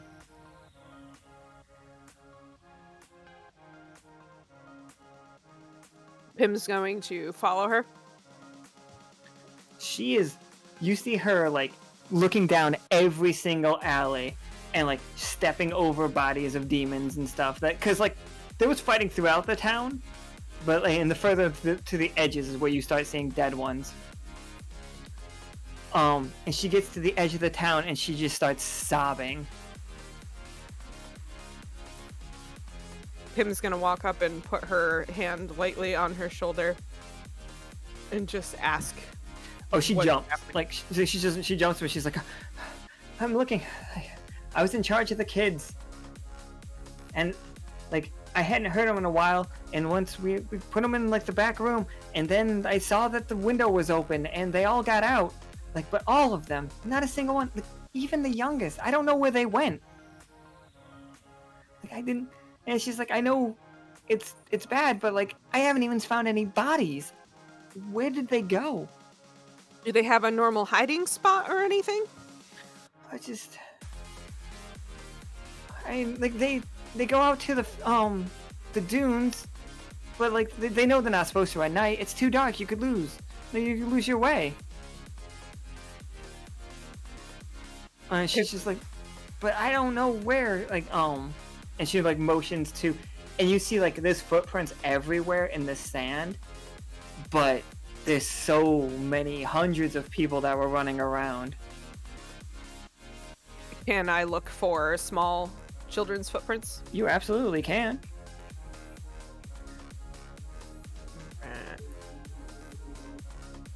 Shall I roll? Absolutely. Are you using any of your abilities? Yes, I was going to. Where was that one? Track. Yeah. Give me 2d20. I'll take the highest. I know sometimes I tell you to take the lowest, but you guys are good. Well, that's my life. Ooh. All right. Before anybody plays any cards or anything, which I do accept perfectly. Caram, do you want a chance to help out? Like, how would Caram try to find these kids if you were like close enough for that conversation, which I assumed that you were, unless you don't want to be.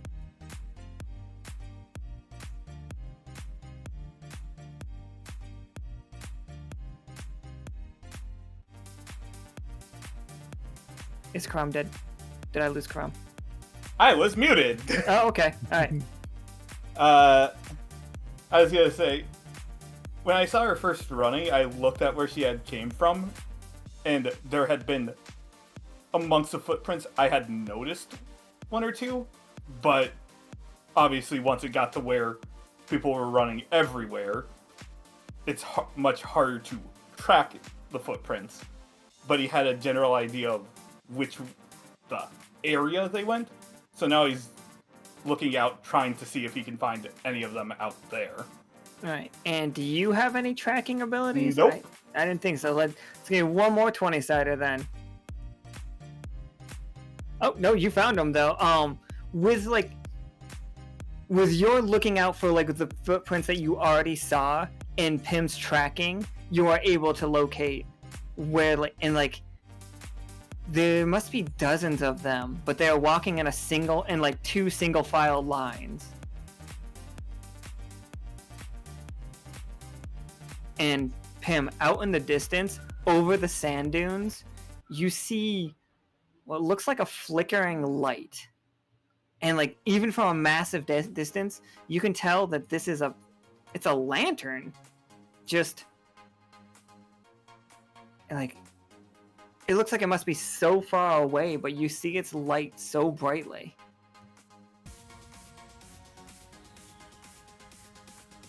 How long would it take me to reach them? That lantern, it feels like it's right there. Roll me another 20-sider though. No, you know what? No. You don't need to, Pim. That lantern, it looks like it's so far, it looks like you could reach it, and it looks like it's so far away. That thing's huge. It's not a distance, it's an optical illusion. It's basically like a lighthouse tower sized lantern. And like you're not thrown by the perspective, that's a trap. And you know it's a trap. But the kids are going to it? But the kids are going there. That is where the kids are going.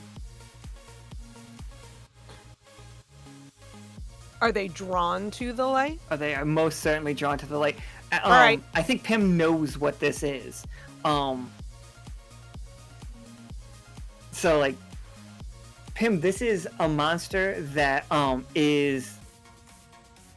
it's called the mouth of the sea normally, but this isn't a desert, so like you could probably the mouth of the desert is what it might be called out here.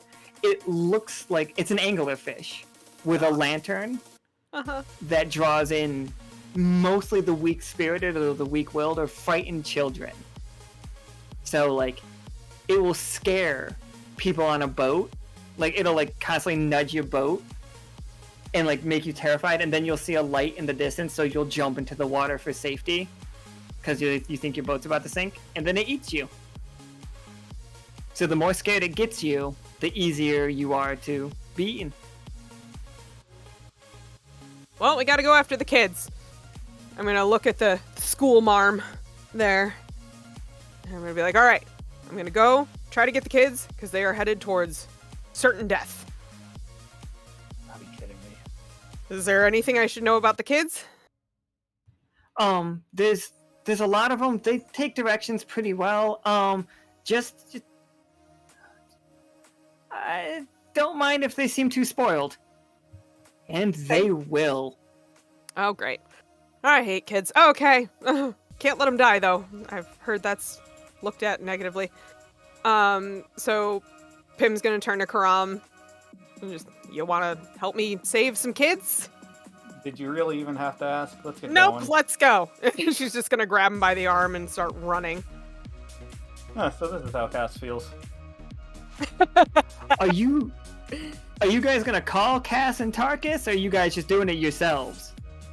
Aren't we separated? You are separated. Like they you guys have communicators though. It'll take a second for them to show up. Like you guys are gonna get there first. Yeah, I was gonna say, as Pim's dragging me, I'll call for them, just be like, guys, I'm being dragged by Pim to go save some kids. It's probably going to end in a fight. Please come soon. And I give them the directions of which side of town we left from. I forgot we hadn't even moved maps yet because I was working on another map.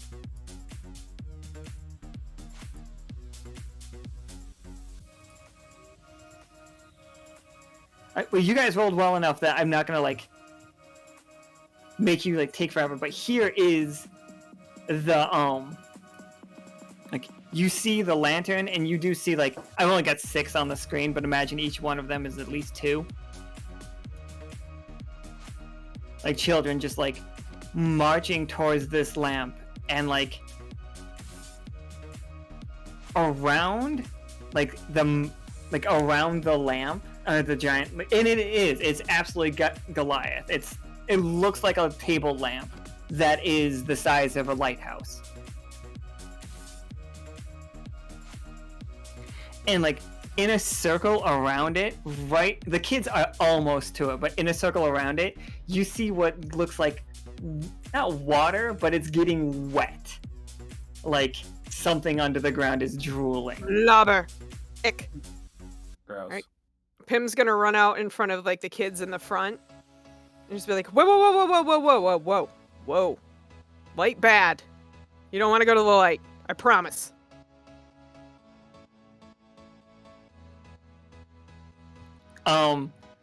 They like the ones in the front start shaking their head a little bit. And like, no, we were cold. The light's good. And Pim has her back to the light right now, but everybody else is just like, including Caram, you're like, light is good. It is, the light is good. It's comfortable. You don't really have to think with the light. The light's good. The light's good. And they all like look back and snap forth. out of it.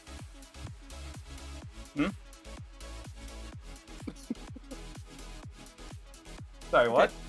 Pim The is light. trying to like snap him out of it. The light is so good.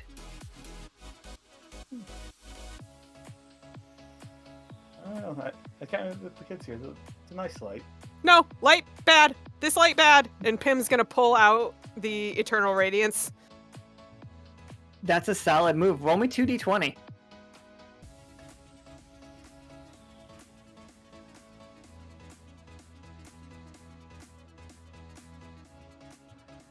Yeah, for sure. All right, let's do this.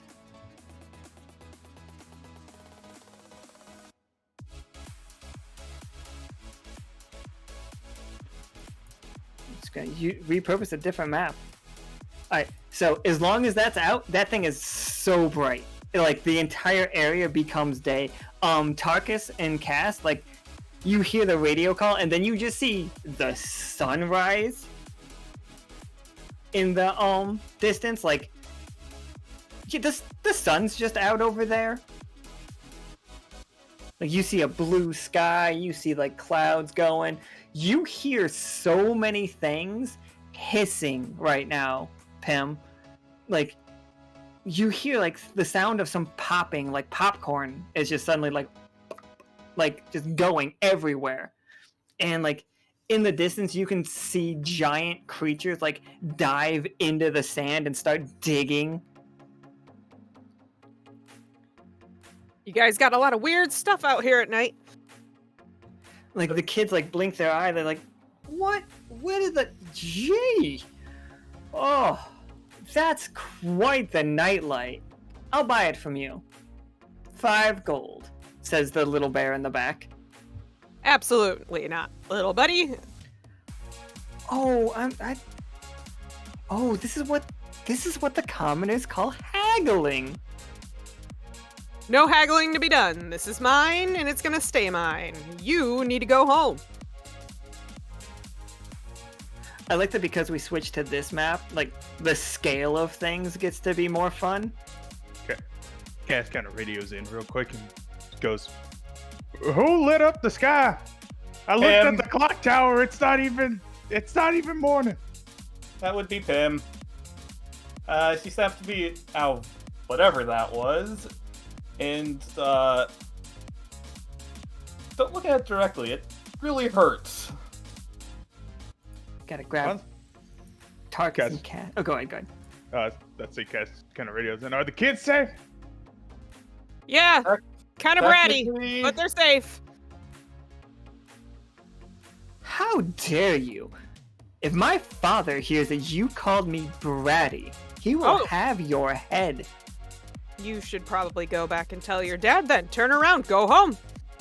Go home. Give me a cart. Do I look like a servant to you? You walked all the way out here, kiddo. You can walk all the way back. How did I You're attempting to kidnap us. I'm And attempting to take you home. Like, you see a bunch of them, like a couple of them start breaking off from the group. They're just like, you're one of those kidnappers that I've heard so much about. Father warned me of this. We're too rich. How are we gonna contain these kids? They are both about to like run in many different directions. One of those directions is in that drool circle. I promise you don't want to go into the drool circle. Pim's just gonna grab him. It's the bear asshole that wants to go in the drool circle, just so you guys know. Just so we know which kid that would be eating it. Or, eaten. Yeah. So, Can I use Mesmerize to just stop that bear? Yeah, hit me with your mesmerize. Stop that bear. Please roll a 1. Kill this bear. Oh god, I hate the bear. That's a tough choice. Do you want the bear to live? No, that's the thing. I don't think we're allowed to kill kids.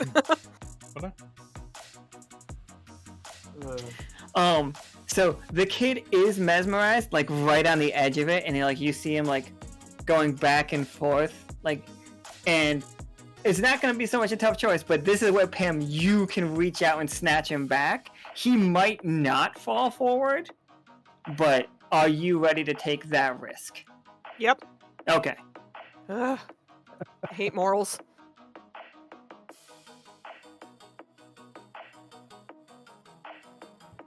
Give me a 20 set. Okay, here it comes.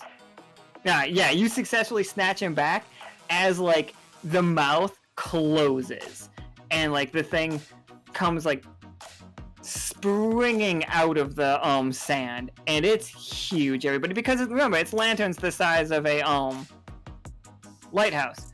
So it's big. Oh god, he big. Hey, look, this is what was trying to get you guys.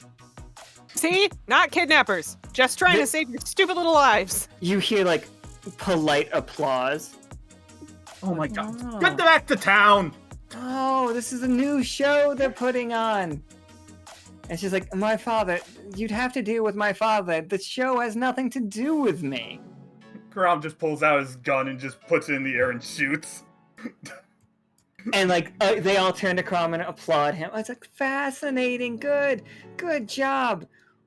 Child, I speak from experience. Being eaten is not pleasant. It is a terrible way to die. Well, if you guys want to make rolls for these intimidation things or convincing them to work, go for it. Just so you know, they are shits, and without a roll, they are not going to listen to any of you. How far away is the nanny? I'm rolling. How far away is the nanny, though? Oh, the nanny's back in town for sure. Yeah! It's just the one that you have that you grab that bear's arm and you still got it. It's just I knew it! Kidnapper! And you see him throw sand in your face. He's pocket sand! And it is pocket sand, branded pocket sand, and it burns so much. Justin immediately gets in front of this kid and just starts growling. All of his teeth out, he looks just like that anglerfish, just Okay, Tarkus, how did whatever Tarkus say work, or what did you do that did work? Because like we can say that you like somehow convinced Tarkus them. has spoken with such conviction about how being eaten is a terrible way to die. There's probably ghost flames pouring out of his mouth as he says that. And it's just like they all like, yes, that would be a terrible way for this to end. Come on, let's go. And they're just like, you will of course bring that when you're done, right? It'll be excellent on the wall. Go!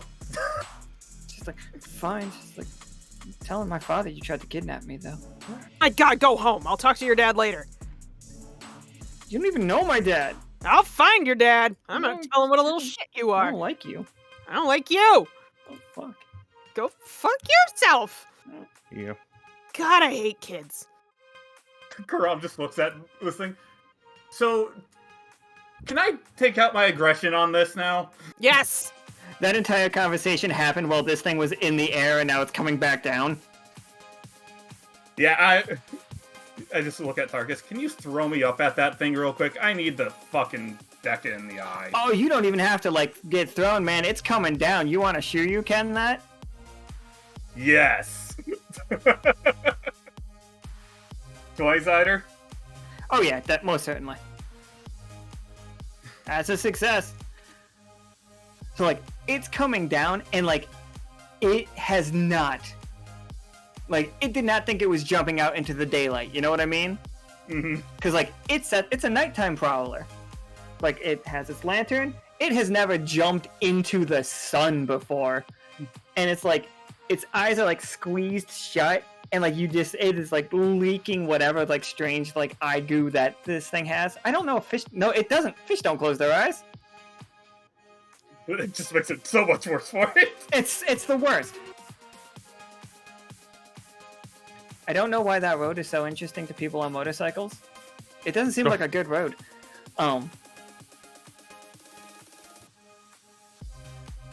So, yeah, you fucking...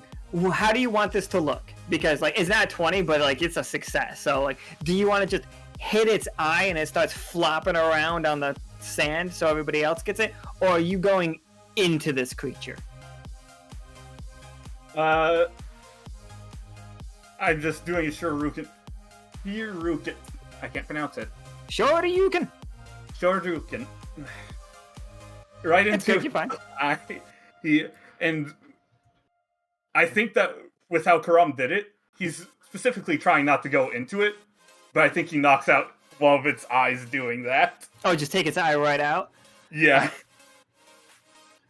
So yeah, and it's like, it hits the ground, it's flopping around. You do see these weird, like, strange legs coming off the bottom of it, because Midjourney puts those on everything, but in this context, those are these little, like, digger feet. Like, it in fact will dig a diggy hole. But that's how it, like, moves around under the, sand. This thing, again, doesn't show up in any of your, legends about bone meal, Cass. Like, Pim knows what this is, but that's because Pim's a pirate. Like, she sees this on the high sea. This is fucking weird. What is going on? Maybe this place was all covered in water at some point, and it just adapted. That's not how it works here. Usually all the stuff that was here is turned to skeletons by now. Ugh. Well, we can rip this one's skeleton out. I was gonna say, contemplate later, kill it now. I would like to just point right here for Pim. Like, yeah, you're not wrong. Also, in case you're wondering where the water went, The bottom of Plum Bob? oh no, Plum Bob's just a crack. But some of it's there too. Oh. But I love bone meal. It's been dried out for like millennia, though. This isn't like a recent thing. But no, you can fight it like you fight the other ones. It's gonna flop around. I'm gonna make a roll for its attack. Like it's just kind of attacking the whole area. Please, dear God, tell me it's just a Magikarp and all it can do is like flop. Oh shit! No, it gets its legs underneath it. Like cannot immediately jump back under because it needs like speed for that and weight. But like so, it's out and about and like looking at the 4 of you, 5 counting Justin, With one eye. with one eye. But that eye is so big that like it's still getting you. Like you're being seen, and it just like starts like lashing out at all of you with these strange claws. Like they clearly not meant for attacking this way, but it rolled a 15 so already. So who wants to take that hit? I think Caram is the most. It's got to be Caram or Pim. So I think I'm gonna go with Pim because that light, it is swinging hands at that light. Now you can take 4 damage from it hitting you, or it will knock the mace out of your hand and it'll go into a sand dune. It will get darker here, but the light will not be. It'll be like sunset, where it looks like the sand is the setting sun. I saw all the things jumping back into the sand that were around, so I'm just gonna take that hit. Oh yeah, for sure. Alright, so like you get nailed, but like you don't even like it hurt. It's gonna hurt. It's like you got clawed across the chest, as like it has thick, like weird, like mole claws almost, and like its feet were webbed, which is like a saving grace because like if this thing was made for the desert, then it would have had to dig through harder rock. But it's ocean based. So Tarkus, Cass, and Pim, what you guys got? This thing is missing an eye. Caram is doing martial arts. Pim got clawed. This thing's fucking huge. I'm gonna say Justin's gonna go for one of his little digger feet and just start gnawing on it to try to distract him. And then I am going to...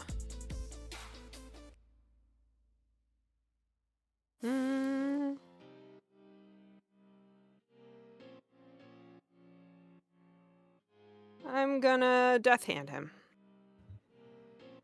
For sure. Where are you aiming? Just so I know when, like, so I'm aiming for his other eye. Okay, absolutely.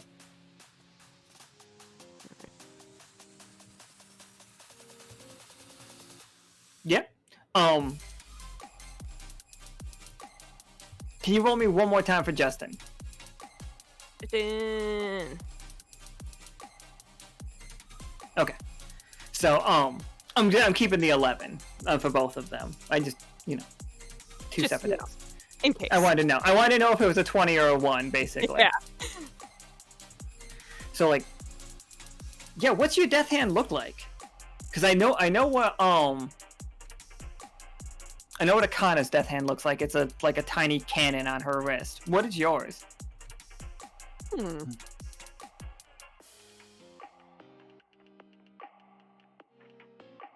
I'm gonna say it's like it resembles like a really classy old like pirate's flintlock, but it's like bigger and it packs a wallop. Absolutely. So yeah, you hit it right in the eye, and sorry, I was in the middle of a pineapple.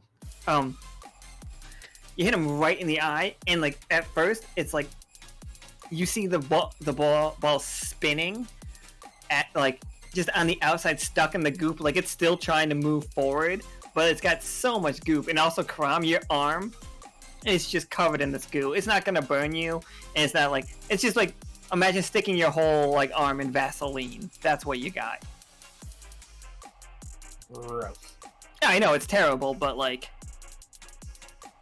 that's what you're dealing with.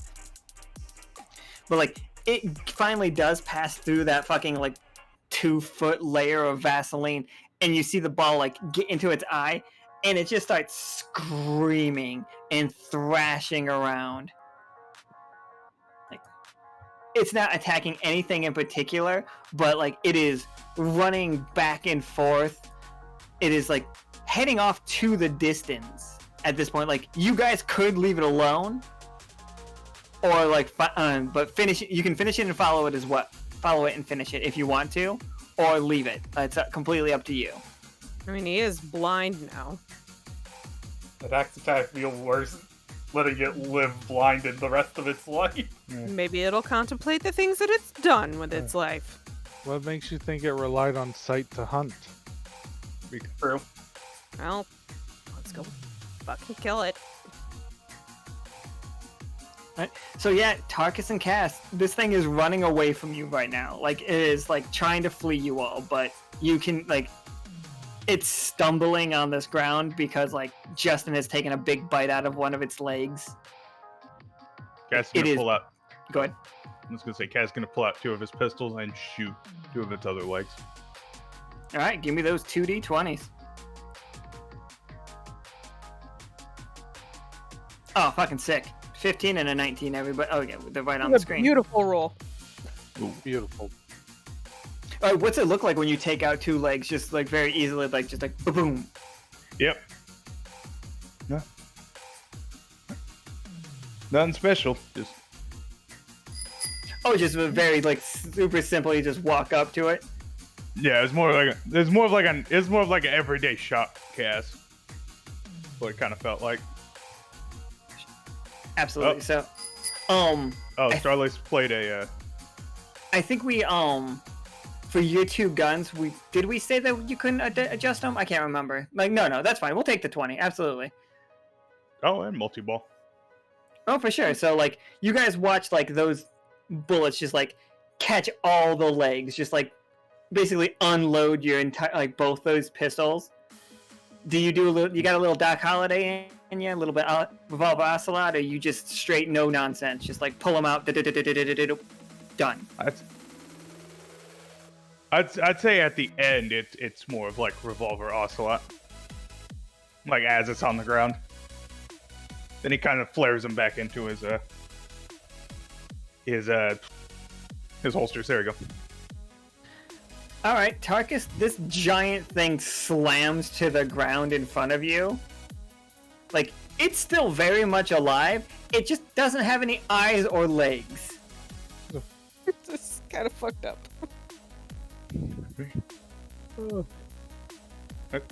Tarkus is gonna take the sea wraith and try to punch it in one of the eyes to try to get the harpoon to pierce the brain.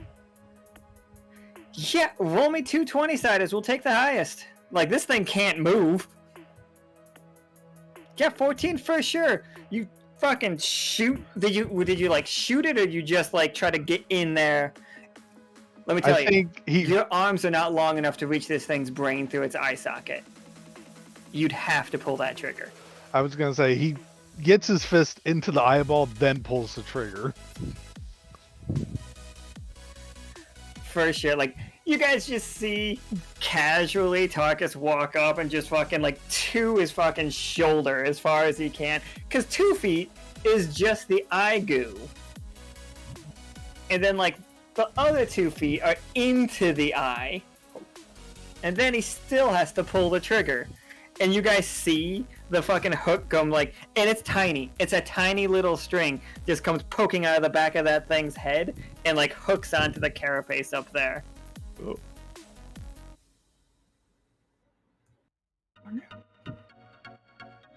I mean, I guess that's humane. Gross and dead?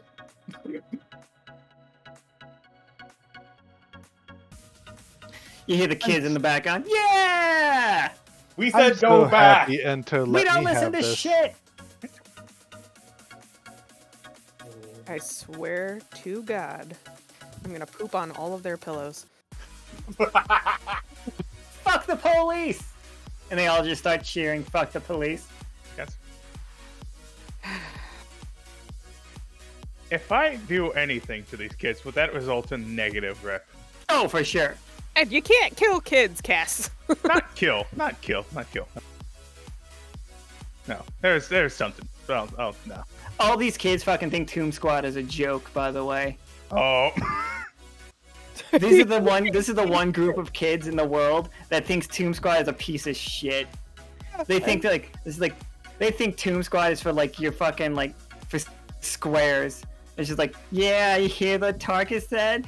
Getting eat by something that's bad. Ooh, fucking Tomb Squad, and they do the jack off motion.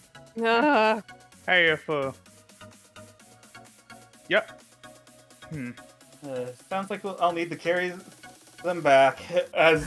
Oh no, they're on their way. They're just really dragging their feet. A bear comes back. Oh, look at him. He's like, how you gonna get out of there, big guy? Huh? Now you're stuck there. This is the bear yelling at Tarkus. Cass gonna whisper to Pim, you know, I could just pick up sand and throw it in his eye. I mean, I'm not gonna. I won't watch. I'll just I'll turn my back. Fine. Spend the AP for the cursed reload to unstick myself and jump out of the eye. Yeah, shit.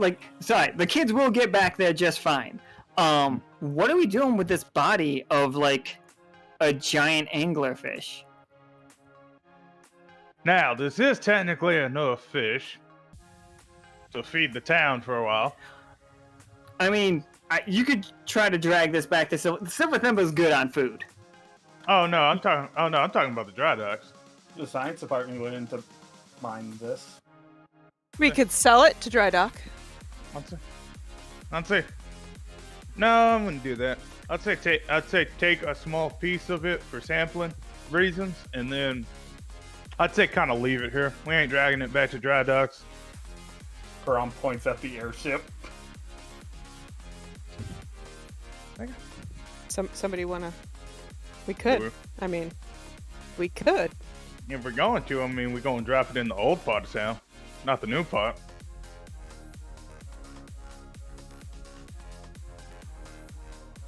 I mean, Yeah, or it's cool. Yeah, go ahead.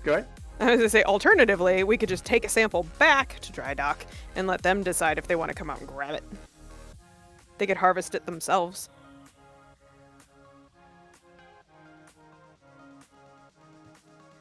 Yeah. Whatever we want to do with it. Yeah, I'm good with anything. Like, if you guys want to take it back to Drydock, if you want to take it back to the Silver Thimble, if you guys want to leave it here to just rot, any of that stuff is fine with me.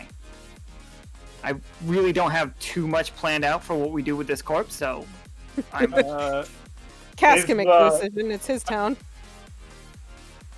We take a piece back with us for sampling, and we drop that corpse into the old part of town, not the new part of town. No, not the rich spoiled part. No, I'm talking The part that would actually appreciate it. Yes. I understand the vibe that you are going forth with this. This is a demon. What's a demon? Okay, we won't eat the fish then. Take the sample, leave the fucking thing here. Yeah, I think your sample tells you it's just this thing got woken up by something recently. Okay, take the sample. And just leave it here. What we're gonna find out is that it's goddamn ancient. It's so old. This thing was here before the seas dried up. Oh. Can we take its jaw for a souvenir? I was gonna say, shark eats? Yeah, can you guys we can take take the lantern? Yeah, you guys can take the lantern if you want. It's cool. You got to find a way to light it, but we can use it on the airship. Very bullshit SCP situation. That's just a lantern. It functions like a lantern. You put oil in that, it'll work. It's a giant table lantern. We'll take that. Yeah, let's take it. I'm sure it'll come in handy at some point. I'm gonna rip one of its teeth out though. I'm gonna use that for something. I was gonna say, honestly, let's just drag this thing back to the symbol. We'll just take the whole thing at that point, because there's no. We're taking too much at this point to not just take the whole thing. Yeah. Take a tooth and a lantern and a sample. Let's just take the whole thing. Okay, the science department will have. You can take Yeah, you could take your two. Yeah, I was gonna say, Ro was saying, what were you saying, Ro? Basically, like how you can have a shark's jaws as a trophy. I'm also going to take one of his teeth as well for just For 'cause science. I am isn't less one for of the its jaw teeth is ba- idea isn't now one of that its- individual teeth are being taken. Well, is one of its teeth like the size of like a knife or like a dagger? No, one of its teeth is like the size of a house. Oh. I'm gonna take enough of a tooth to like fashion myself a knife. I was going to do the same as well. We'll have couples knives. Aw. Okay. All right. So you all, like, on the way back. Oh, I gotta get the children. My bad. Oh no, I took them off the screen too far that I can't grab them all. I can grab 4 of them though. Good enough for those little brats. I found the rest. Only some of them survived the walk home.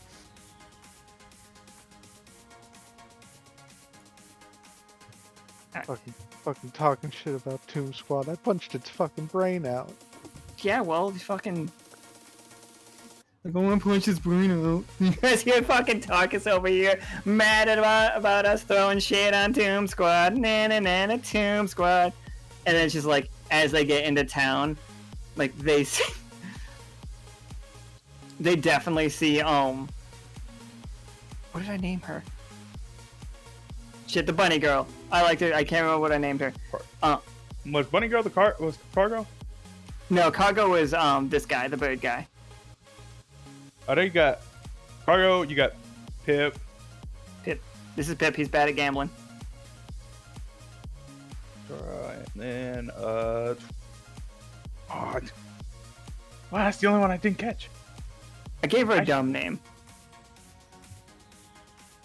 But anyway, she's definitely high-fiving them and being like, fuck Tomb Squad, right? Like high-fiving, like a little like fist bump. She is a member of another guild-based party. We don't know, but she is White Rabbit. It's like a highly paid assassin that does jobs for,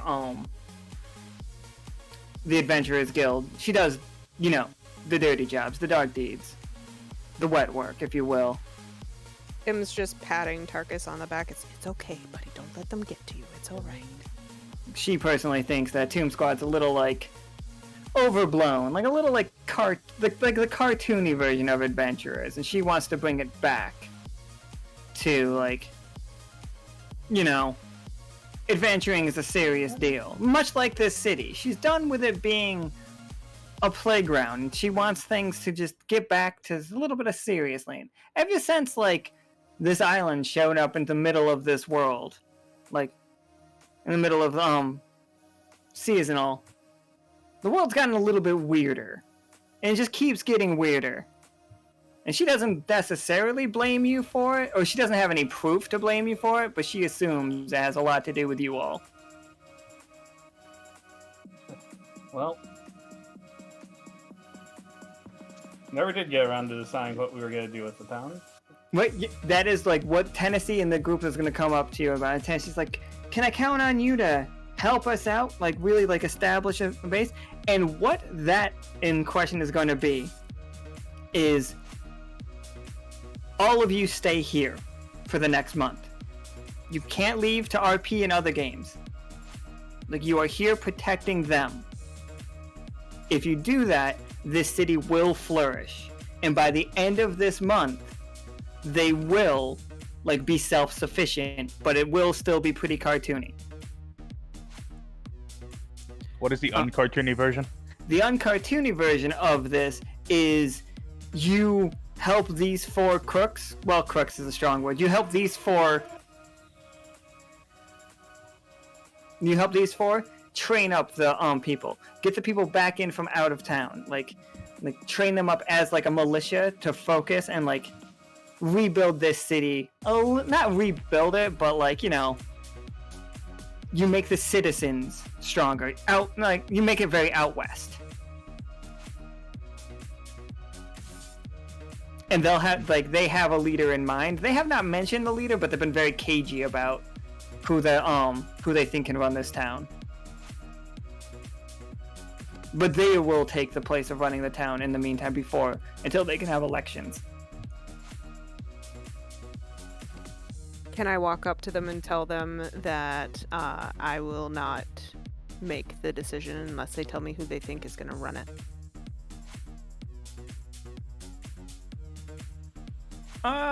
Yeah, they're like, well, one of the thoughts was Cactus Jack. That man's about middle of the road on this whole thing. I feel like that's not going to be dark enough. We're going to put out some feelers. We know a guy. There's a man named I don't know if you've heard of him. Like, he's, like, friend of mine. Member of my old crew. He might be able to take the place. He's got a knack for getting people to do what he wants them to. And it's just like...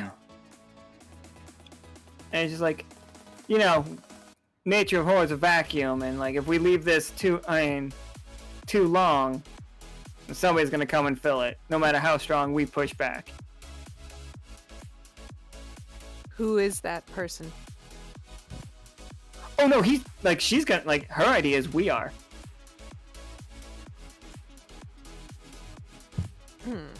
But like, I will tell you right now, that is the truth from her. The negative side is she doesn't know how wrong last night went. She has no idea how much trouble has gotten himself into. And they will be, like, somebody... That vacuum will be filled by, another shadowy figure that she has not... Like, she doesn't know that one.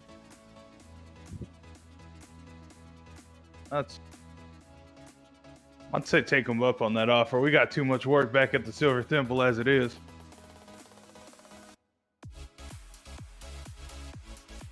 Hey, your town, your call. Yeah.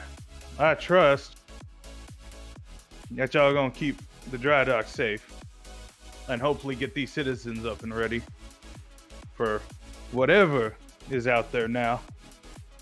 Seems like this whole damn place is gonna start getting lit up by different types of creatures. Like they all like wave their guns and just like, we're set, ready to go. Tennessee's just like, but I couldn't possibly, with them in charge. I thought we were gonna like really expand. I thought we were gonna like make this place amazing. Imagine. We can make it safe. We could make it safe.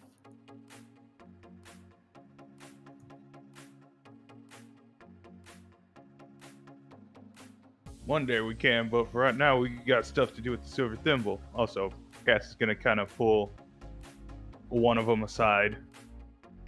I say he pulls Cargo aside. I imagine he got the eyes. He's gonna kind of pull Cargo aside from the rest of the group as they are still discussing. Just kind of whispers. Sure. If you happen to see a man with a scar on his left eye, he looks just like me. If you happen to see him somewhere near this town, please do give us a call. Cargo nods his head.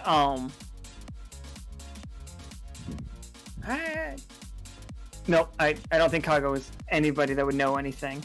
Cargo is like an old timer, but like he's a smuggler that goes south. And like, yeah, but I imagine he also kind of he can end up at Silver Temple as well. For sure. Like Cargo, right now for at least till the end of this month, Cargo is not leaving this town.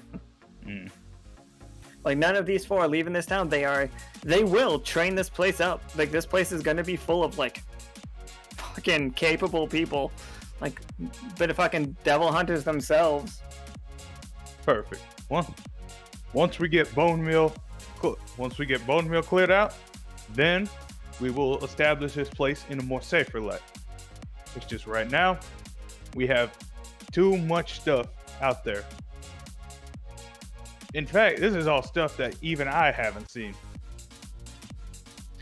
Like all the kids are just running on, yeah, fuck yeah, bang, bang, bang, bang, and like shooting each other with fucking toy guns. And then shooting you all with the cork guns and stuff. A cork bounces off Pim's head and she just internalizes the anger. Just pushes it down. But she's going to walk up to Tennessee. And she's going to say, unfortunately, there is no way for us to stay here. We have too many things going on in the Silver Thimble, but I do promise you that we will run the railroad this way. And in time, you may get what you want. He was reading a paper that Memphis had brought him just a second before it. And he's just, no, that's fine. I think we'll be moving along as well. Thank you for all of your time. I just don't think that this is the right place for us. You guys have a great day. Help yourself to anything in the shop. I would love to hang out. And he turns around to run away, and you see the paper that he had drift to the floor and to the ground, and covered with like a light dusting of sand or whatever. You could pick it up, and I'm just gonna assume that you would. And it says, wanted, the Wander Crew, hymnal, and all of hymnal, rewards, and some ridiculous bounties for all of you. Pim's gonna crumple up that paper and stuff it in her pocket, and then promptly grab everyone and run back to the airship. Yeah, definitely do that before the outlaws, before they see it. Yep. We gotta go. All right, good luck with everything. I didn't stay in town too long far enough. I didn't get to visit the old side. Goodbye! One of the ducks gives you the finger on your way out, just because he's an asshole. And I just like that he's right at the bottom of the screen. Okay. As the airship rises up, Cass is gonna look at the kids and just give them 2 middle fingers. It's all the kids, 2 middle fingers. One of the kids has 8 arms, so it's really difficult for you to outdo him. All right, so we'll stop by the fish and get out of here. Oh yeah, just drop a hook. Tim's gonna immediately radio the captain and just tell her that we have a big problem. I think without the mace out, it's still sunrise. At most, it's probably if I don't think time's the same. I don't think we're on a 24-hour clock, but as close as 6 a.m. would be. I think that is where we are right now. You guys covered in gross fish and demon fish goo, demon blood, fucking just sand, dirt, sweat, chicken wing sauce, little bit of brains. Playing with some of it it's slime. He's just squishing it around in his fingies. Caram would probably come up at this point after wiping off his arm with a towel in the airship. Alright, so what's got you in such a fuss? And Pim pulls out the paper and hands it to Caram as she's radioing the captain. Wanted for, murder. Being in league with one of the 7. Wanted for, defacing property. Wanted for theft of religious artifacts. Wanted for desecration of the resonance. Wanted for abduction of body. Wanted for assault on a paladin. Wanted for assault on a separate paladin. Wanted for massive amounts of property damage.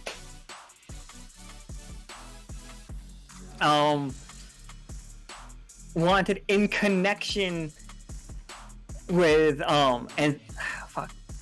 with connection of blasphemy. What the fuck did they do? I'm about to say, I don't think we did all that stuff in the time that we were in this town. Oh. Why does this sound like the actions of a small few of us has just bit all of us in the ass? Did Seth reveal his intentions with not to any of us? You would have to ask Seth. Like, Seth definitely at no point was, like, hiding the fact that he wanted to rob Hymnal. Like, he made his opinions about Hymnal, like, very clear. I think that Caram had heard about it because he wanted to do that all the way back in that first game. Yeah, you guys were talking about it forever. Yeah, like, I was thinking about it, it's like, it just... No. He fucking did, didn't he? Oh, he did it bad.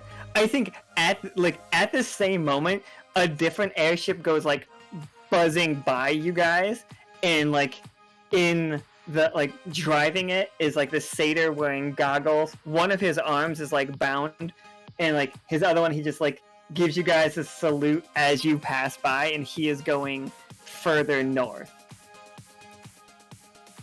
Caram just kind of gives him a small wave and continues on, just wondering, what the fuck did they do? What did we? Was that the guy that had it like one of his horns blown off, or? Oh yeah, that's what it was. It wasn't his. I thought it like yeah, he's missing one horn, but it's like super bandaged up right now. His name is We Are. Cass is also going to wave at him, and I feel like Cass would take a mental picture of him. This is what his airship looks like, by the way. It's brass. It does not fly the same way that you all's airships do. Like, you guys are like based in science. I think that thing is more based in magic. Fancy. And yeah, you guys get back to the Silver Thimble, and like on the dock you can see and like very early in the morning, like 7 o'clock in the morning on a Sunday. Like, everybody should be relaxing. This is like the fishers got today off. You see a ship with like Bonnie is climbing out of it with Katori and Seth and Forge and Iskra are all like climbing out of it, and Iskra's is like got a body over her shoulder, just like do. And they are walking into the back room. Well, they're walking into the entrance of the cave in the Undercity. And I think that is where today's game ends. Family meeting right now. We're gonna need to have a long discussion about this. Yeah, Pim's gonna go straight to the captain. I think Cass would also kind of follow. Really. Yeah, we'll have like a captain talk at some point this month for sure. Because I know Katori also is going to speak with the captain. So like, we'll figure out what we do with that one. Okay. So like Katori and Pim can because the time frame still fits that you two would be able to talk to her at the same time. Okay. And then tomorrow's game, which is going to Holt, which is Krieg and Ceylon, like, business meeting. That is like what it's on paper supposed to be, with Reedy like meeting with the Otters of Holt. And yeah, we'll see how that goes. And that is like they leave at the same time. Like, they are on the way to that meeting before. Like, it's like we are going back in time to yesterday, but before the sunset. Like, they are already on the boat before the robbery crew knows that they're gonna have to do a robbery. Does the wanted poster happen to say whether they want us alive or dead? It does not. Oh. Just all of Hymnal wants all of you. Extreme beach volleyball. So that'll be fun. Great. Hey, as long as they can get all of their wheeling and dealing done before 1 o'clock in the morning, which is canonically when that 13 was rolled, we're all set. So real quick recap. You guys went to Bone Meal to protect Drydocks from like a massive surge of strange creatures showing up all over the place. We've like a lot of people are calling them devils. They look like devils. They are popping out of the sand constantly, and Drydock had become a theme park, so they weren't really able to protect themselves. They tried to hire you guys. You guys said that you were too busy. You saved some shithead kids. You killed a giant fish. Met Cactus Jack. Cactus Jack likes chicken wings, turns out. Tennessee and Memphis are moving out of Drydock in a fucking hurry once they learn that Hymnal, in all of its power, is looking to bring you all down. They're not like declaring war because they're not like a culture that has like that kind of stuff, but outside of the city, bounty hunters working for Hymnal should be thought of as a real threat to all of you. So yeah, but you guys like put new management into like Tennessee's out, so don't worry about it. Cargo and his friends are gonna like move in to that restaurant, really slum it up a bit, would like really turn it into like a dive bar. But yeah, so that's it for tonight. Tomorrow we go and do that game on like Monday at 5. Did you guys have any more questions or anything that you want to settle before we get off the call? Is there anything that you need, like...